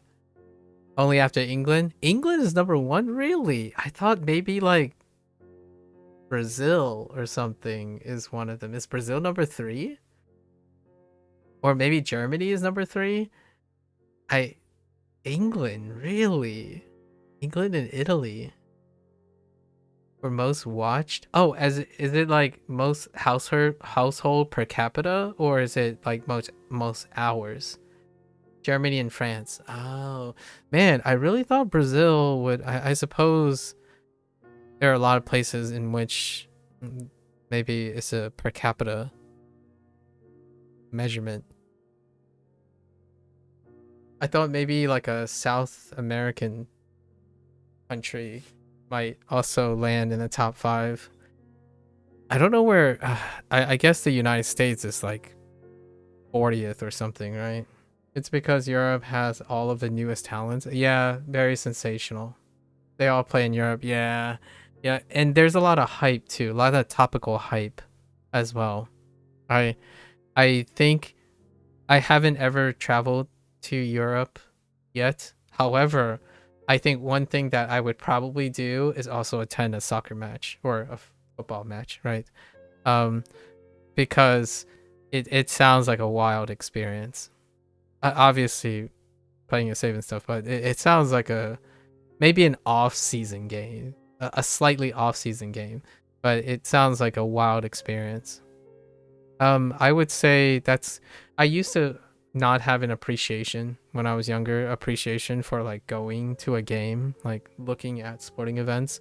However, nowadays when I went to college, there's this like very quaint baseball place next to my graduate school. Graduate school. And after going there every once in a while, because whenever people visit, like students and stuff visit, prospective students, we would take them to the place, the stadium, and it's still really wonderful time. Bonding and exchanging and talking and cheering along the way. Sports events are really, really wonderful social activities. Something that I didn't do until I was. This just shows you how much of a robot I was when I was younger. I didn't do it until I was already 25, 26 years of age. So I haven't ever attended, or in that nature. I haven't ever attended in that nature. I think the closest thing would be like some kids, like you wanted to see your school's game had an event and you had to go or something. Yeah, it's definitely American football. American football for sure. And then basketball. Yeah, those are probably the two top. And then other spectating stuff, maybe ball golf. I say ball golf because in the United States, one of the um bigger trending sports is disc golf. The one where you golf but you use a disc like a frisbee, a smaller frisbee, and then cricket. Yeah, in India. Oh, yesterday I was talking to that guy, the Filipino American. Um, he was trying to guess the sport. Like we were playing ask questions kind of thing, and I want to do that in the future. I forgot that we should do this every once in a while. He was trying to guess which American sport. So it's very heavily Americanized that I played when I was a kid. And during his guess, one of his guests was really good, and I totally forgot about this sport in the United States, and it's lacrosse. Lacrosse. Contrary to what the name is, it sounds kind of fancy, but lacrosse is a sport that I was thinking, what's an American sport? And that when he said lacrosse, I was like, that is so true.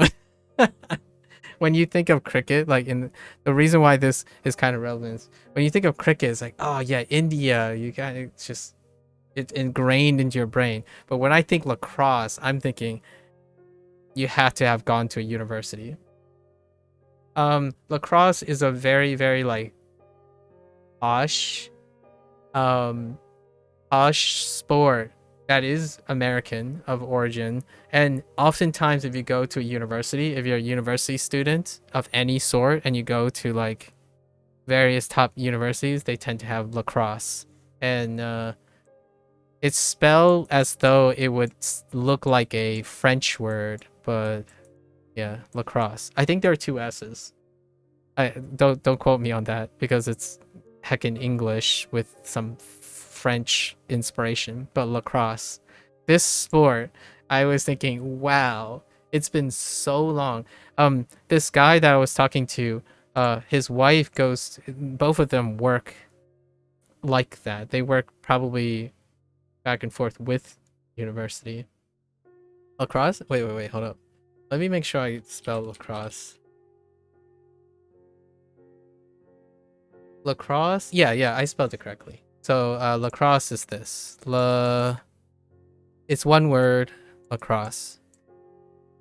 So it's E, the fancy E, which is silent, and then the which I guess the cross, but it's called lacrosse.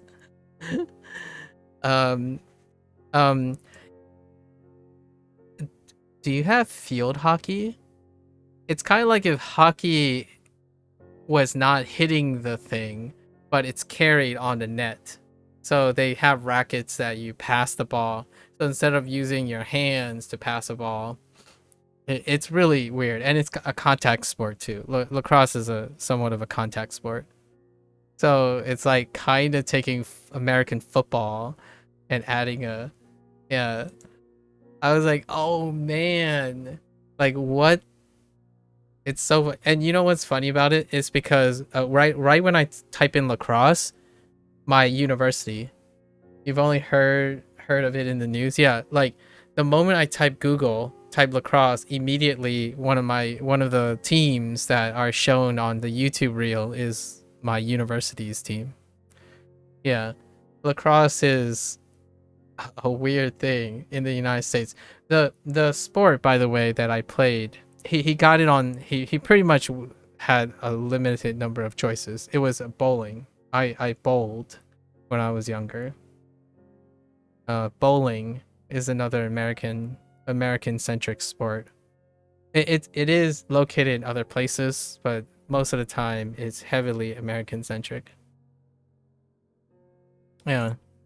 The lesser sports. Actually, tell me of a sport in Italy that a foreigner would not likely hear. Bowling is gas? Wait, what does that mean? Bowling is gas? Wait. What do you mean?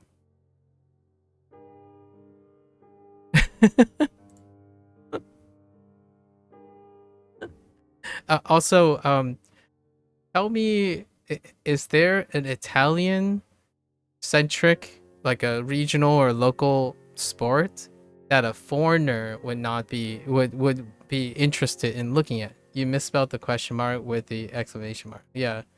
Bowling is gas. What does gas mean?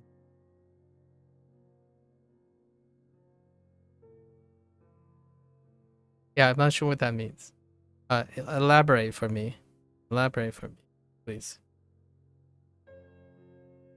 Is this still direction?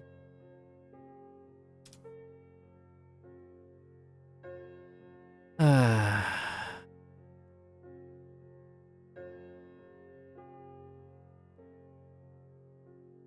have so many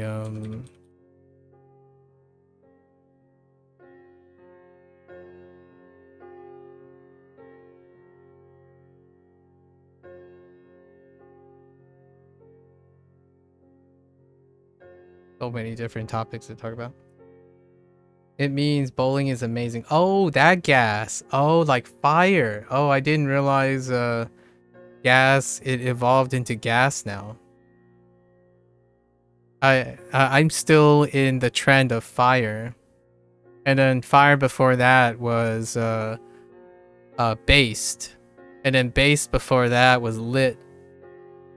I didn't realize gas is replacing fire.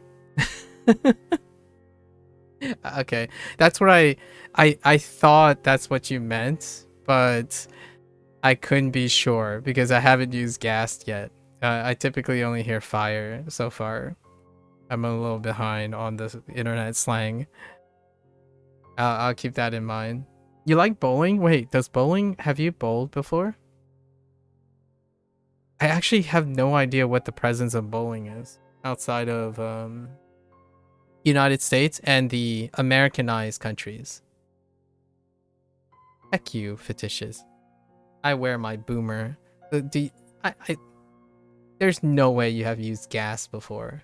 Have you, fictitious? I can bet gas. Where you live, it's very famous.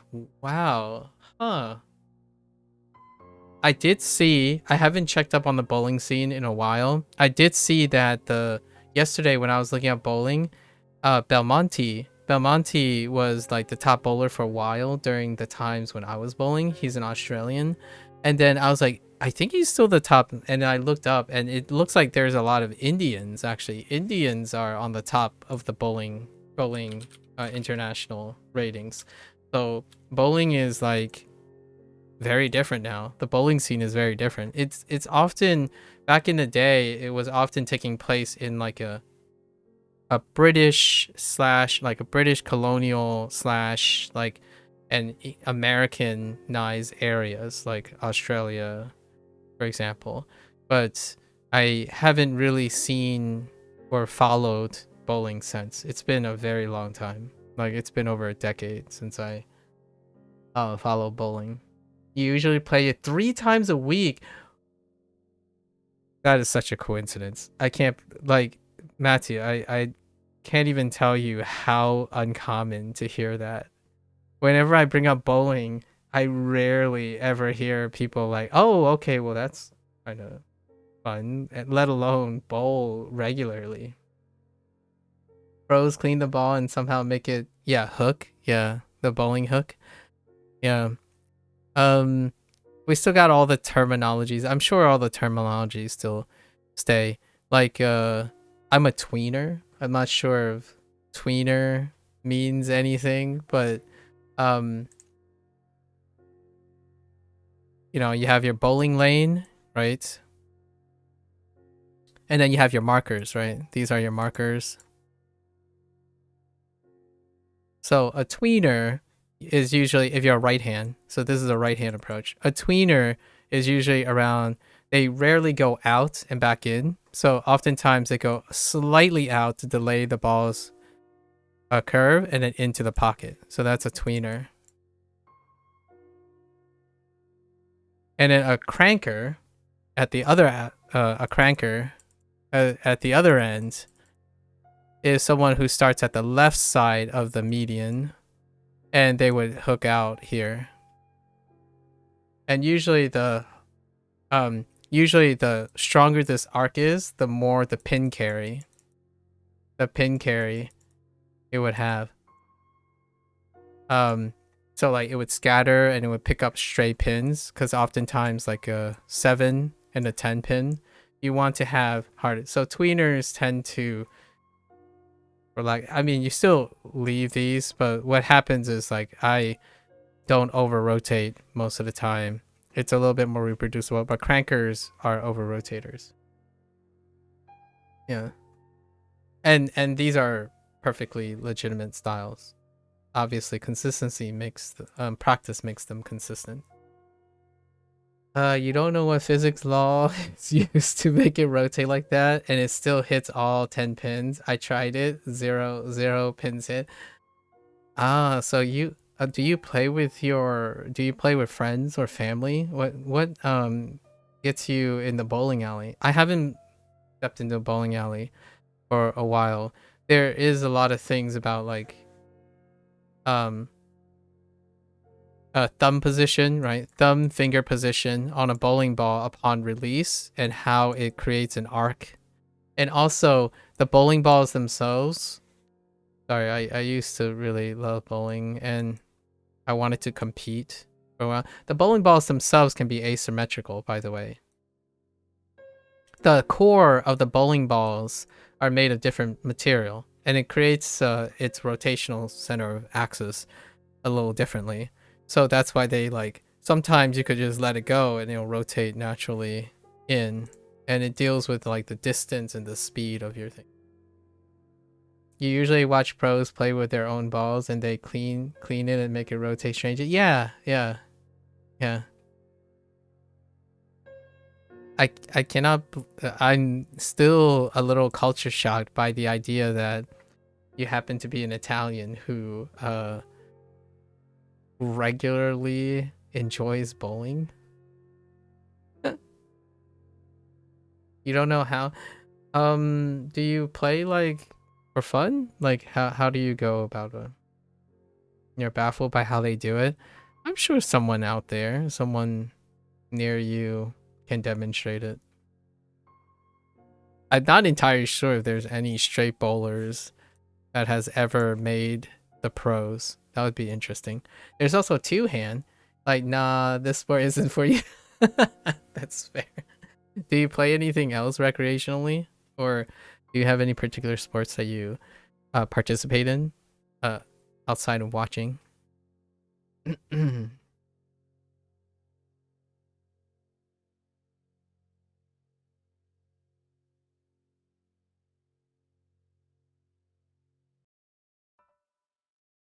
I didn't do any other sports.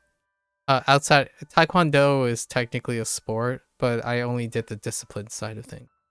Didn't really compete or do anything like that. Used to play football. Football and swim. Okay. Now you only play occasionally with your friends. I see.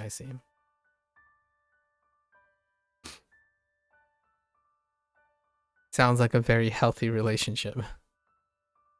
Nowadays, for me, I run. That's the only consistent thing I do. I run.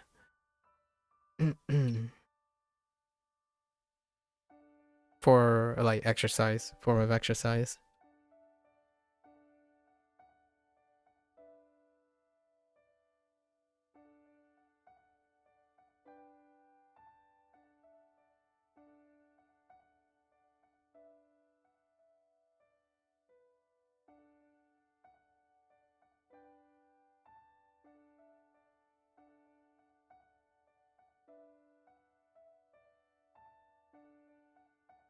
Touch me anything, but not football. I won't let you do it. I don't, oh, that's a funny way with words. Yeah, football. I did not do football. Yeah, American football did not agree with me. Did not agree with me. That was not hot.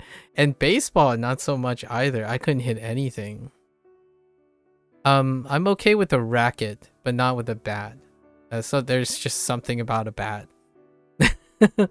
I literally, this has literally happened to me, where you know how like you can toss the ball up and you try to hit it with a bat just to in a field so you can go and grab it. I tossed a ball once and it hit me in the head because I missed it. Like I tossed it, but I didn't toss it straight up and landed on my head. Did I take the swing? I also took the swing. Yeah, there's something about a bat that doesn't work with me.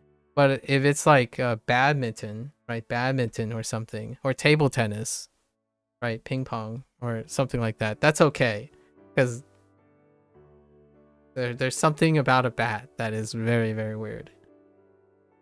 And then the whole tossing of baseball thing, and let's not talk about it. I don't think I tossed anything. I don't think I play a sport that involves tossing anything. Or kicking. Oh no, Taekwondo, you kick things. They might not be balls, but that's kind of weird out of context. But you do kick things, just not balls.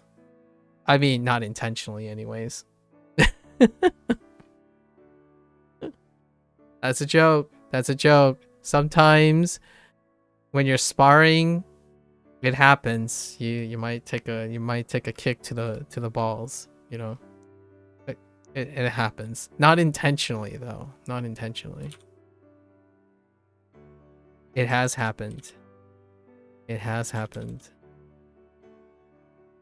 You know you practice martial arts long enough when you accidentally get ball tapped.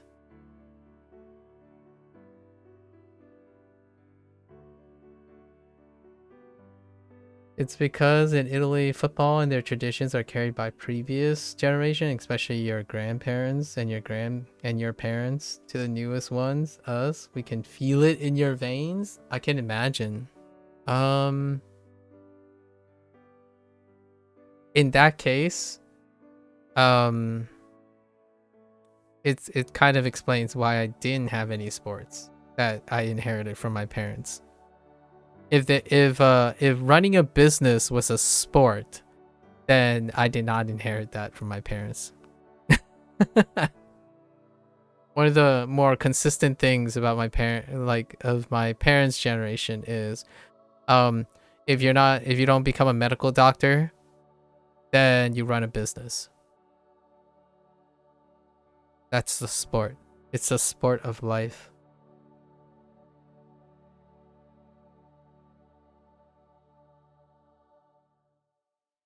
It sounds uneventful, but you kind of appreciate where they're coming from over time when one gets older. You should see some montage of football matches, especially the ones in Milan. Yeah, I'll give that a go.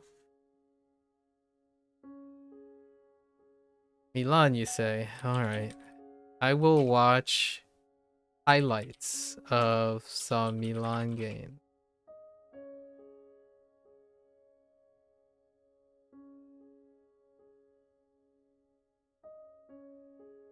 Is that your favorite team? The one of the people that I like to talk about a lot, John Green, he funds their own sports club. So he funds a sports club. So he's quite into football as well. I forgot which it's like a club that he's funding because he just likes underdogs, and there's a lot of history behind it. But let me see what the football club is. What was John Green's football club? It's one of them. Wait, ain't no way. He actually played for a team before? Wow, the more I know. I didn't even realize John Green actually played in a football team. And he was a manager of a football team. But yeah, there's just this author that he's very passionate, and I guess it's which one is it? He was also named the club's player of the year for Port Vale. I had no idea he played football back then. That makes sense. AFC Wimbledon. AFC Wimbledon, apparently. He donates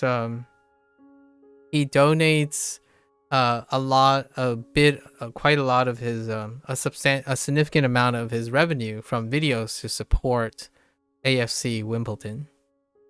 I had no idea he was a soccer player back in the day. The more you know. That explains his attachment to football. I don't think it's true for his brother Hank, though. But that's kind of neat. I'll find a way to be more engaged, right? I think mostly my interest for like baseball and stuff came out of some of my best friends who become interested in those things. So I'll try to see more Milan games to talk about. Is it currently playing? I'm not sure how World Cups work or the timing of World Cups work. And then the European World Cup, is that soon? Or what is the timing right now? Is this like playoff season? I don't remember how European football schedules work. World Cup is 2026. Oh, okay, so it's next year. What about the European Cup? I do watch the like the coverage of World Cup and European Cup just to remain like topical. It's the same for American football. I watch the Super Bowl when the Super Bowl happens. It may be some of the playoffs, but I don't watch like all of it like all the time.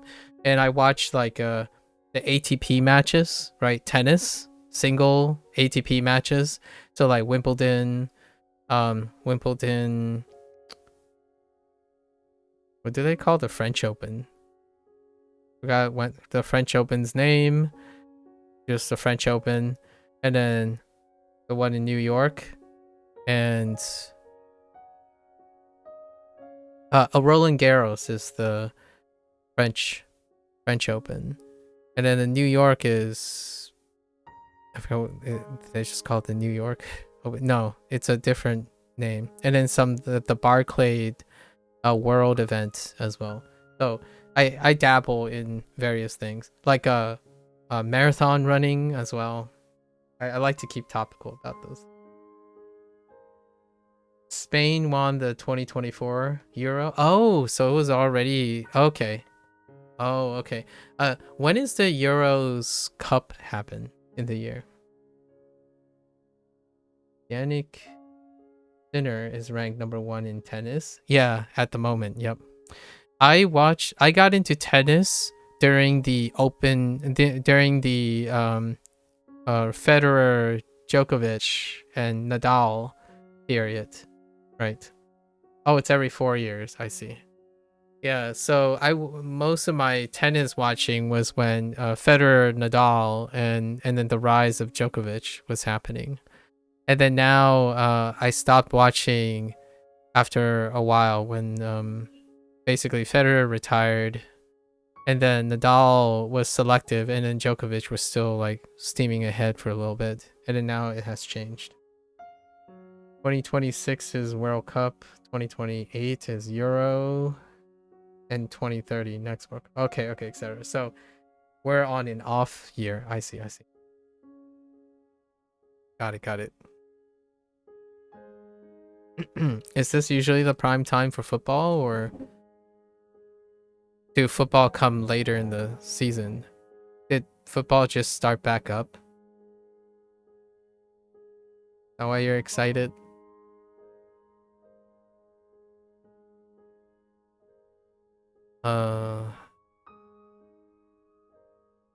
EG. Ah, that's a typo. Dang it. Okay, I gotta be careful about my typos. Yeah, I need the Y thing. What just happened? Okay.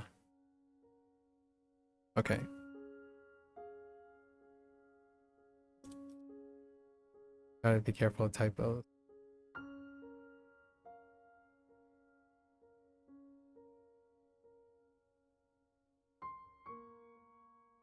The season usually starts in August and ends in May or June. Oh, okay, okay. So it has already started for a while.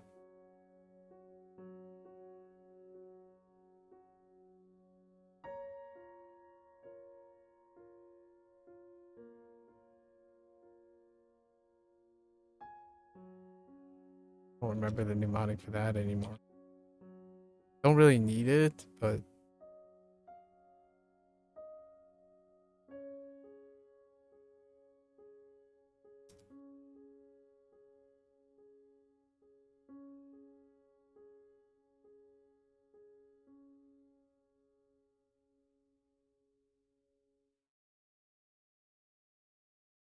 oh, in America it's different, especially with MLS. Yeah, I have no idea how American soccer works.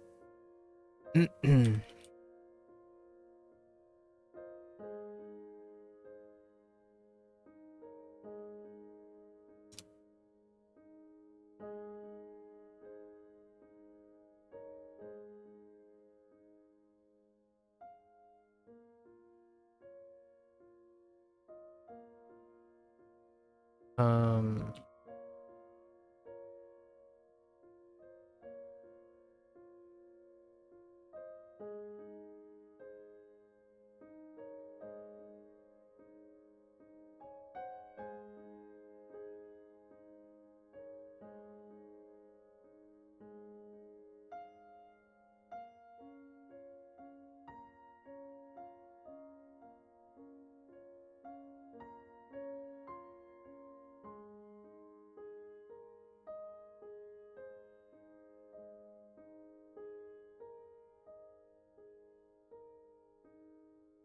you too, but sometimes you watch it because you're idle.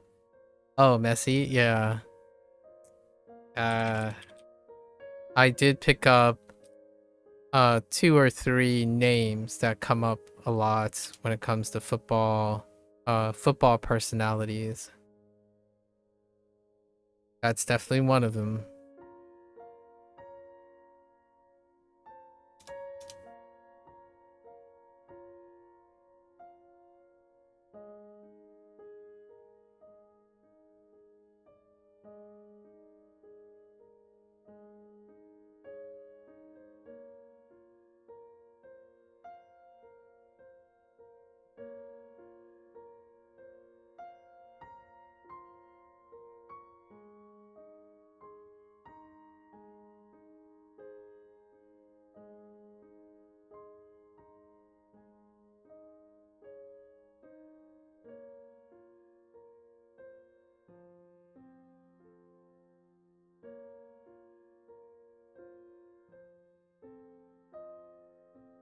Ah, that's a typo. Oh, thank goodness they accepted that typo. My T doesn't work every once in a while, so T's get dropped. My keyboard T is unfortunate. I don't want to replace the entire keyboard for one key at the moment.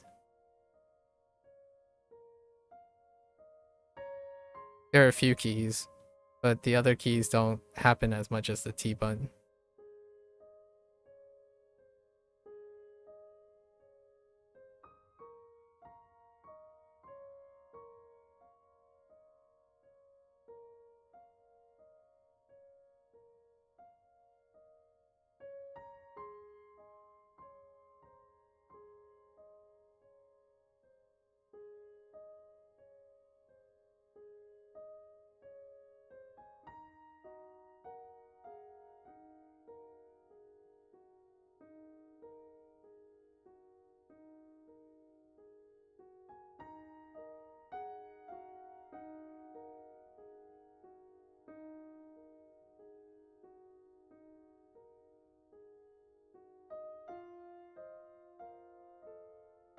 I just realized the reason why I'm yapping so much longer is because I'm not saying anything during the lessons anymore.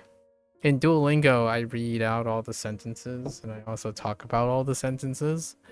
Um, but now since I'm not reading out, I'm finding my voice being very it lasts a lot longer because I'm not reading it out all the time. Usually after like 6 or 7 hours of Duolingo, my voice is like wrecked. It's near the end of its lifespan.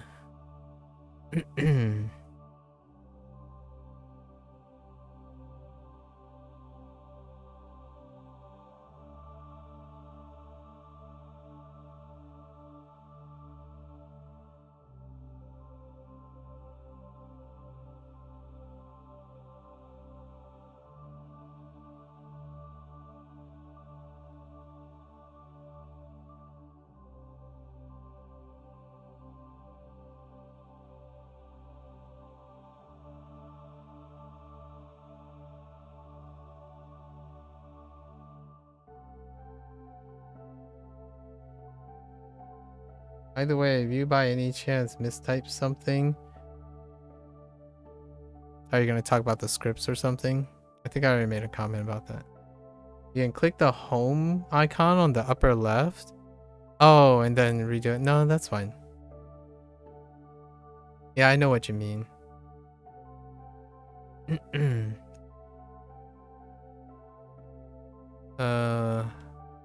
It's a nice workaround.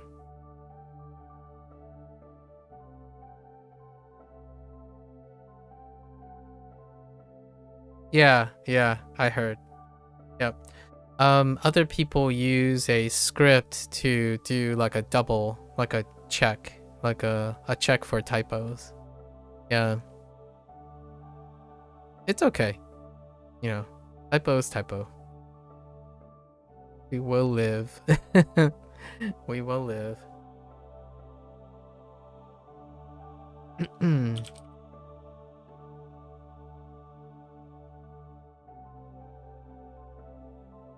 Thank you. Thank you.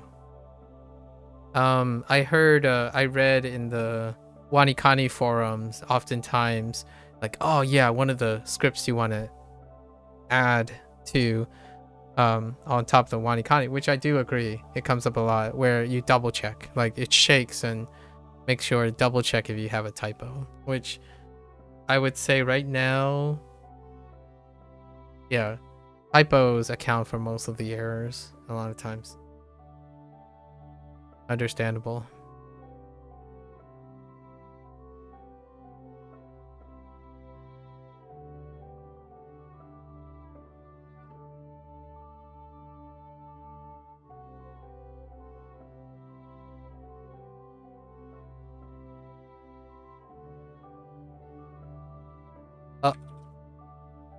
Sometimes I just blatantly misspell the English word though. Old. I type oil instead of old. Very consistently. Old doesn't come up as much because it has already came up, but whenever old comes up, for whatever reason, I start typing oil first.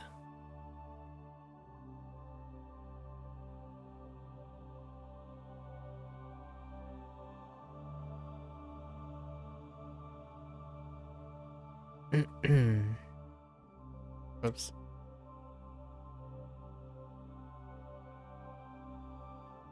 Oh, meaning.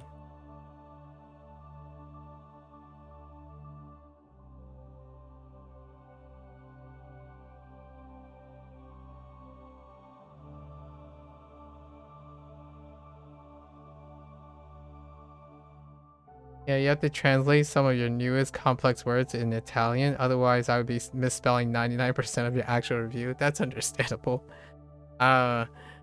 In Hansa Hero, there's something about this guy. Kevin likes to occasionally use like specific words, like what was a word?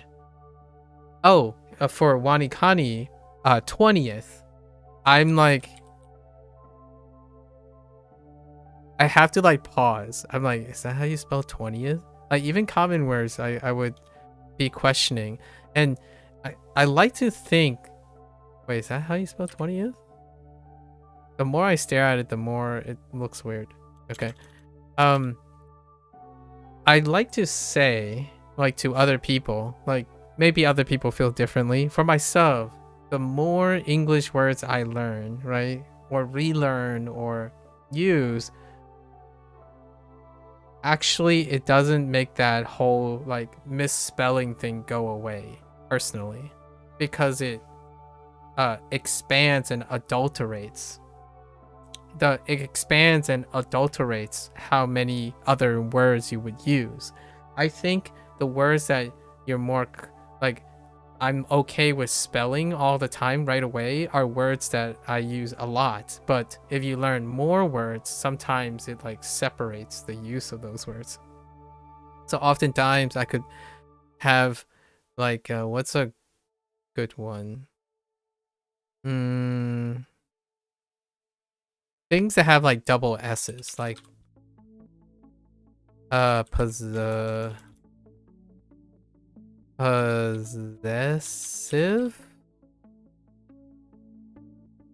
like possessive, like for example, that would be a great word, and that's important to language learning because possessive is like a form of speech for describing something. So when you're typing possessive out, you're like, I'm pretty sure it has 2 double S's because that looks weird. So still filling out the words, right?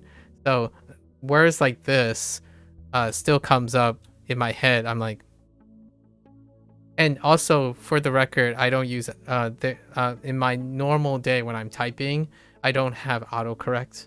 So autocorrect is a great way to cover it, but it also means that you don't have to be responsible for the misspelling, and that can make you, it translates to the whole tool thing. If you understand what the tool is doing for you, then it doesn't correct the problem, it compensates for the problem. So every time I'm like typing my typos, I have to go back and manually edit them, because usually I just type and enter. So then I can see my typos. It's still as frequent as I've ever been. So I type a lot, like long blocks of sentences and stuff, but the typos are there and it happens. And then you use autocorrect. I bring up autocorrect because it's a very common stock standardized feature now, and it's almost automated. Here's one that kind of triggered me. When I was using the Chinese dictionary, the MDBG, sometimes if you type really fast, right, and you hit enter, the autocorrect picks the most likely thing that you were referring to, and it's not the thing that I want, right? And then when I go back and I try to type it, they keep autocorrecting for the English word, but just so happens the pinyin that I use is close to an English word, but I'm not looking for the English word. So I had to type it, and I had to wait a couple seconds, and then hit enter. And then it's exactly what I typed, but autocorrect. Like I had to avoid the autocorrect, right? So things like that does happen nowadays where you're like, do you mean this? Like, no, I'm typing it. So when it comes to like language learning, this type of thing can come up a lot. The whole like misspelling and missing a word, and then you might be thinking, oh yeah, well you can just autocorrect that stuff. And I fought actively with the Chinese dictionary when I was reviewing my Chinese terms that I need to be working on soon again. Yeah, so such a funny little things that you wouldn't encounter if you are not language learning. For you used to write views, and oh yeah, I totally get that, the V and the W. Yeah. I got some ones that oh, weird. Weird is still weird. Every time I type weird, and I know it's less weird for other people. Like weird is a very common word, but it is not a common word for me to type. So often when I type weird, I'm like, wait, I before E, but not after C. That rule doesn't help all the time. So I have to type both of them. And I'm like, okay, that's weird. Sorry, pun intended, but that's weird. Not, wait. Yes. This is weird. That. So when people say like, "Oh, hey, he,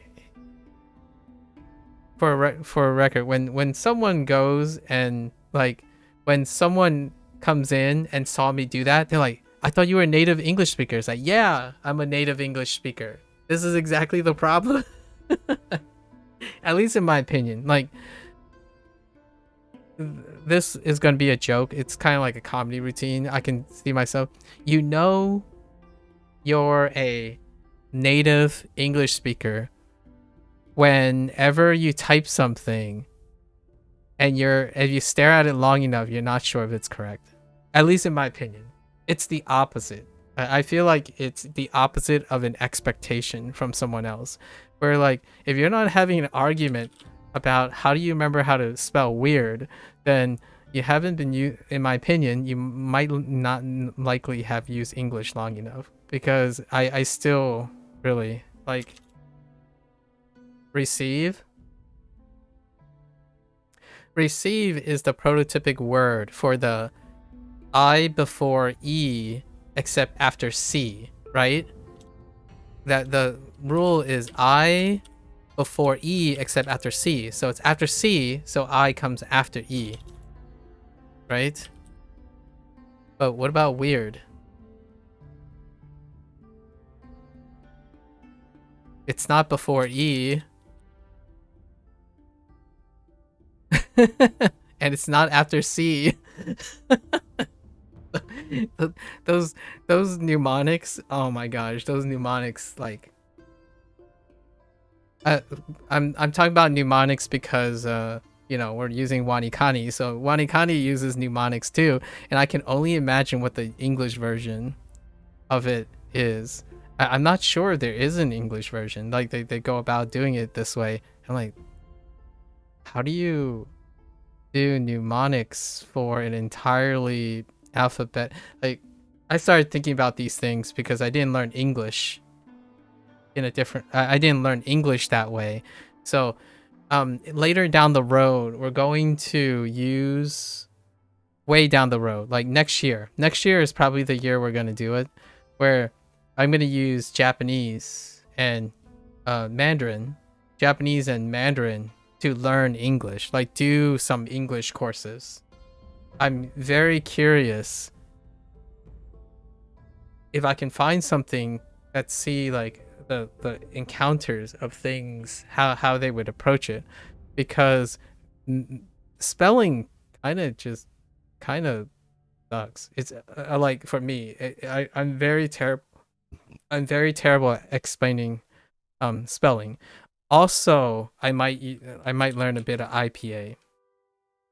So I want to learn a little bit of IPA as a way to offset my inability to explain English. Not that it's relevant to other people. I don't think people are going out of their way to learn IPA. I'm genuinely curious about the IPA stuff. Yeah, doesn't help. I think if you're not goofing around and saying like, "Oh yeah, that's close enough," you're not embrace English, I suppose. I don't know how you feel about Italian, if that Italian feels like that, but boy howdy, English certainly feels like that to me.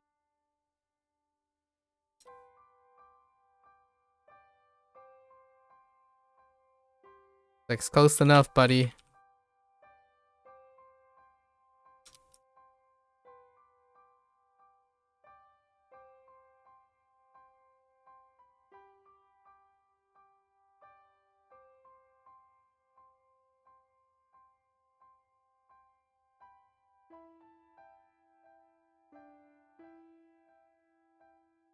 I had to pause. I was about to type oil. I had my finger over the O. I mean the I. Okay.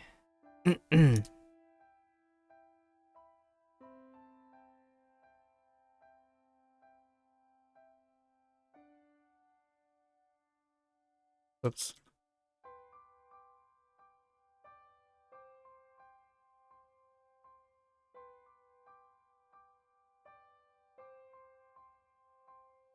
it's kind of neat that you're learning English along the way. Like you're typing you're typing in English. I guess that is a thing that is pretty neat about people whose um language, the common language, right? The common language you use in your environment is not English, but it can be a mix.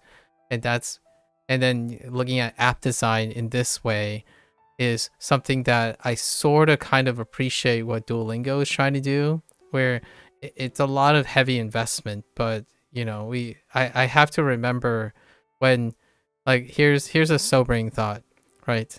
When people think about experiences, oftentimes the default is they're talking about the English course, what's available in the English course. But Duolingo also invests, like, I would say arguably a third of its resources to making the other language version of that. So, like, if you think about it this way, the English course has more courses than almost all, like, arguably, possibly even more courses than most of all the courses combined.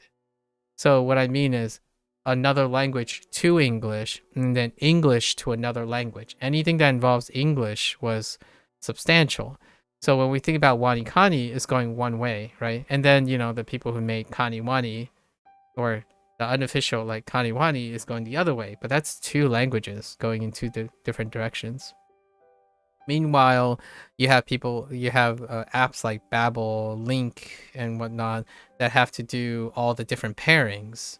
And I'm not even sure if Link goes only from English to the other language or the other way around, because Duolingo goes the other way around too. And that takes a lot of resources too. And it's diminished return when they do that. The population is inevitably smaller than the population that is interested in learning a language, where they use the common language, is the English. English to use as the bridge. You know, Italian is pretty linear pronunciation, except maybe some double consonants. I see. Reads as single ones. I see. Fair enough. Every time I say I see, I keep thinking I'm saying I see. I was like, no, I don't mean so. I mean I see. So. Right. So. In fact, here's a funny little story about maybe Asian tendencies. I don't know. I met a Japanese person professionally before, and so this, right? So for sure. So this. Um, you say a lot of times when in public there's this behavior, active listening behavior. So you want to constantly acknowledge that you're saying it, and there's often a fill-in phrase. And so, since maybe it's because I listened to Japanese when I was 5, and then so on, and then my parents do it, I see is the English equivalent. So it's really funny when I met, like, a professional person from Tokyo University, right, Daikaku. When they spoke English, they kept saying "I see," "Oh, I see," "Oh, I see," "Oh, I see," "Oh, I see," right, over and over again. And my first thought is like, well, that's what I do too. I see, and I do that quite a lot. And you do that in Fujianese as well, with a different sound effect, right? Like, sound. I call it a sound effect because the actual word, I don't even know if it started as a word. Like abai, abai, wa abai. And then you can go into, like, acknowledgments, like jene, jene, and it's yes, you know, hi, so, hi, so.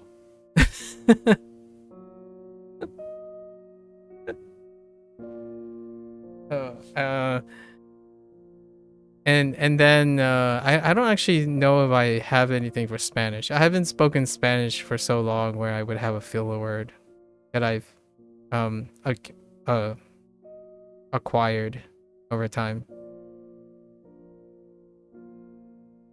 Mandarin.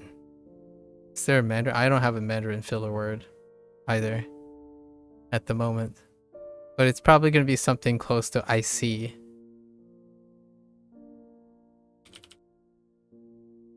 It was funny to hear that person say, "Oh, I see.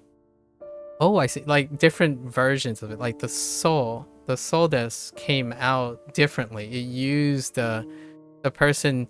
You can definitely feel that the person has used that English phrase to the point where it became like daijoubu desu, right? Where like, oh, I see. Oh, I see. Oh, I see. So you can definitely tell that that person has understand how flexible English is when it came to like tone, pitch, like stress accents. Um, and yet it has that very characteristic Japanese accent. Like he said it in a way I can't mirror. Like I couldn't I wouldn't be able to imitate his like Japanese American accent. It was pretty good. Very humbling. Only one time. I don't meet a lot of Japanese people over my lifetime. It's fairly rare.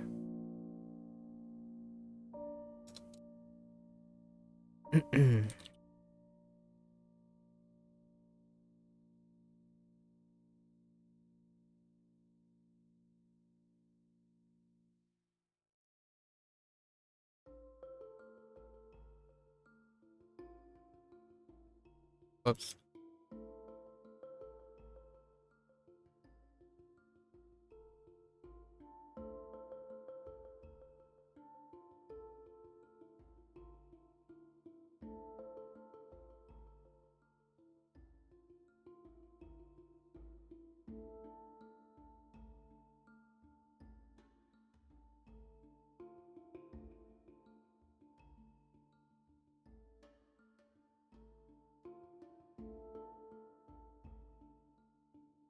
Whoops.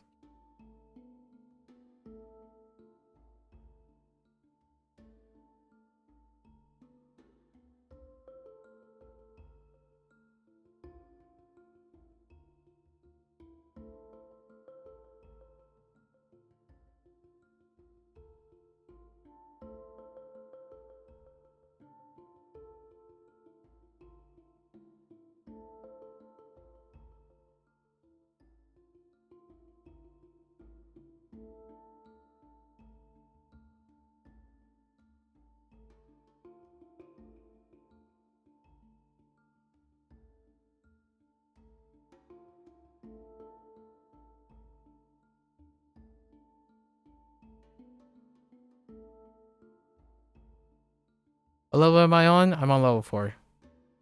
We're on level 4.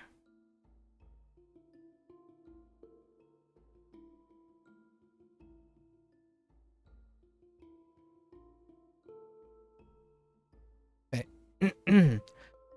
Okie dokie. We had a slip up here. So that's not too bad. Alright, so let's do our quick review and then we're gonna swap over to Hanzahiro. We're behind a little bit. Hopefully I get my constructs that I said I was gonna write today. 9? Man, 9 seems like a lot now. Okay. So let's do our harmonics. Harmonics. So, man, measurement, origin, whole, leader, forehead, alligator, ceremony, spirit, branch, energy, center, world, plate, bamboo, thread, ear, insect, flowers, sea, red, car, shellfish, foot, knot, samurai, rice, loiter, bed, pie, cliff, master, umbrella, beggar, horns, spikes. Right. Okay. Let's do our reads. we will stop on the ones that are not 4, right? And write them. Will you go all the way to level 60? I don't know. Well, I guess we'll find out. The plan is I'll go as long as something until something more interesting comes along. So if someone convinced me that something else is even more interesting, then we might not get to 60. However, for the time being, tentatively, 60 and beyond is on the table.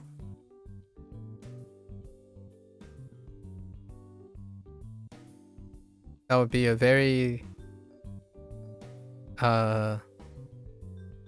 safe assumption, provided my mind is not blown.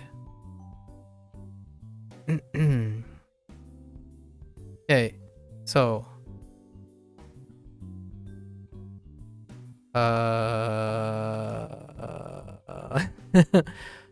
kyo and ko.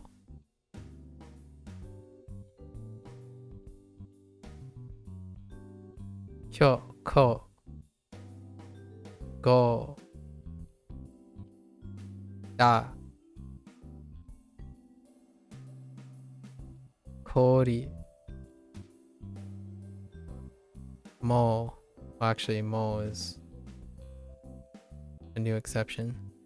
Sen, mei, nen, so, yaku, cho, ho, seki. Seen any good anime lately? So I've been going through everyone's recommendations or everyone's suggestions, provided they meet the conditions. So in the with time permitted, I met Zhao before. Like, Zhao is chilling. We watched from beginning to end Shingeki no Kyojin, right? Shingeki no Kyojin season 1, season 2, season 3, season 3 part 2, the final season part 2, and Kangetsuhen, right? And then Gecko, because of Gecko, I watched Vinland Saga season 1 and Vinland Saga season 2. I had to watch the beginnings again in a different way because there was a lot of gap time. And then my personal pick recently was I caught up on Oshinoko season 2. And then now Blair suggested Modai Zushi. And I finished watching the second season, Xian Yun Pian, the second season of Modai. And there's a third season, the final chapter for Modai. Modao, not Modai. Modao. That I'm watching currently. And as a crazy thing, because I'm crazy now, I suppose, I started One Piece. Now, I did watch the first 2 or 3 seasons of One Piece, but I started One Piece again. And I'll probably put a benchmark at every 100 episodes because there's over 1,000 episodes. But we'll slowly run through them. It's kind of like when I caught up with The Simpsons and Family Guy, and there's just a lot. So we'll just be going with that. It's not that different from watching Gintama. Gintama would be a great example, although Gintama ended for the time being. Or watching all of Akira Toriyama stuff, starting from Dragon Ball all the way up to Super. So that's a thing too. And then yeah. You truck along. Be topical. There's a reason I'm watching One Piece though. Many different other reasons. Obviously I wouldn't pick things on a whim. Yeah. I mean, it's not so different from watching the MCU all in the chronological order as opposed to the publication order from beginning to end, including all the TV shows up to its current state. And then maybe like something, I know these aren't anime, but they're often anime adjacent. Or like watching all the Arrowverse stuff. Flash, Arrow, and every potential spin-off like Supergirl all together as well. Of course, One Piece is fairly reasonable compared to watching the entirety of Star Trek in the publication order. We watched it in the publication order and keeping up with Star Trek. Star Trek has more runtime than One Piece. And I still watch reruns of Star Trek to this day. Occasionally I pop in, put Star Trek on shuffle. There's no actual shuffle. I go through the list and just pick on it. It's like, oh, this is an interesting episode. Let's go watch it. For inspiration. Yeah. Have you seen any anime lately? I'm not gonna say good or bad. I think have you seen any anime lately? I'm waiting on so Gecko and Blair has been watching Sakamoto Days, and I'm waiting for it to conclude. Dan Da Dan was recent. A little before this. Dan Da Dan was something Blair brought up, so we watched that. You have time until April. They're on a hiatus. Oh, interesting. You have time until April. I think someone did bring that up, like on cursorily. There was another thing I forgot to do yesterday. Oh, I totally forgot to listen to the Hokkien group. The group that sings in Hokkien to see what it sounds like. I don't remember. Oh, it's Eggplant. They're Eggplant something. Eggplant Eggs is the band's name. That's what I remember. Eggplant Eggs. Egg. Yeah, I need to remember to listen to that. Yesterday I finished so late. I ate dinner and I did all the things I can as quickly as possible, and then I went to bed. And I got up and I'm here again. we went so late yesterday, and it looks like today is probably gonna be a repeat of yesterday. Usually these things happen. I prioritize being able to get back and do my regular things. So squeezing in time to watch and make stories and all that can be a bit of a tight squeeze. Okay, so I think we're okay with the review for these. These are pretty locked in now, so I don't have to remind myself of the mnemonics. And then we had, how did I mess up Eugene? Oh, it was a typo. Eugene was a typo.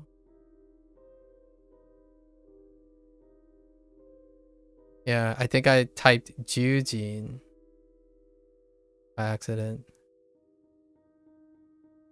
Yeah, that looks about right. Yeah, I typed Eugene, like the Jew, instead of you. Eugene.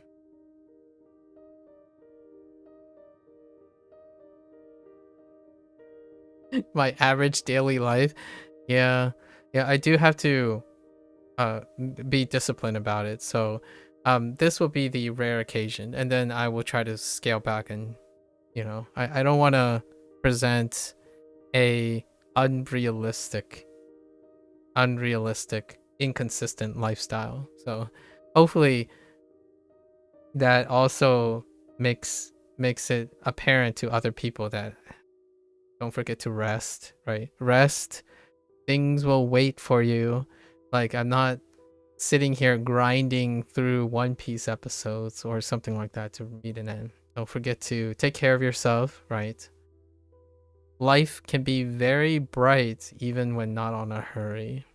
I'm making a little special exception today and tomorrow, and then I'll probably scale back a little, take a little recuperating, and then we're gonna play Like a Dragon Infinite Wealth again in Chinese and Japanese. I can't wait to hear the Chinese cast. I'm so excited to hear the Chinese cast.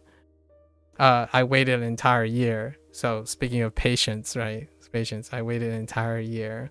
I was actually going to wait until the next game releases, and I had no idea. I didn't plan for Sega to release another Like a Dragon game in the following year. I would have expected at least a 2-year gap, because the year before they actually released 2 games. They released 2 games within 3 calendar years, or within 3 calendar. It was November technically of 2023, and then February of 2024. Nowhere in my mind would I thought, all right, they're gonna release another game in February, like, of 2025, and I'm like, here I am. Like, I thought I might have 1.5 to 2 years before I go back and, like, yeah, now I know a lot of Japanese and Mandarin, and I'm like, oh, now I can say more. Yeah, it's okay. At most, I'll pick up all the conversational responses and replies, but we'll still use English subtitles. So I'm not gonna go out of my way to, like, download the Japanese UI and whatnot. I don't think it has a game toggle for the Japanese UI. You have to, like, change your region in the Steam thing and download the client separately. So you have to download a different version of the game. So we won't do that right away, but I'm looking forward to it. That's what we have planned. Anyways, that was a little bit of the WaniKani close remark, right? This is where we end. We've come to our conclusion of our WaniKani for the day. All right, I'll be back tomorrow with WaniKani. So if you're gonna watch this later, arigatou gozaimasu, right? So for those who are only interested in Japanese and WaniKani specifically, there will be no more WaniKani sessions or Japanese sessions today. The rest is going to be about Mandarin. So until then, minasan, mata ne, ja ne. And I'm going to get up. I really need to go to the bathroom, stretch, feel up a little, and I'll be back for Hanzo Hero. Thank you.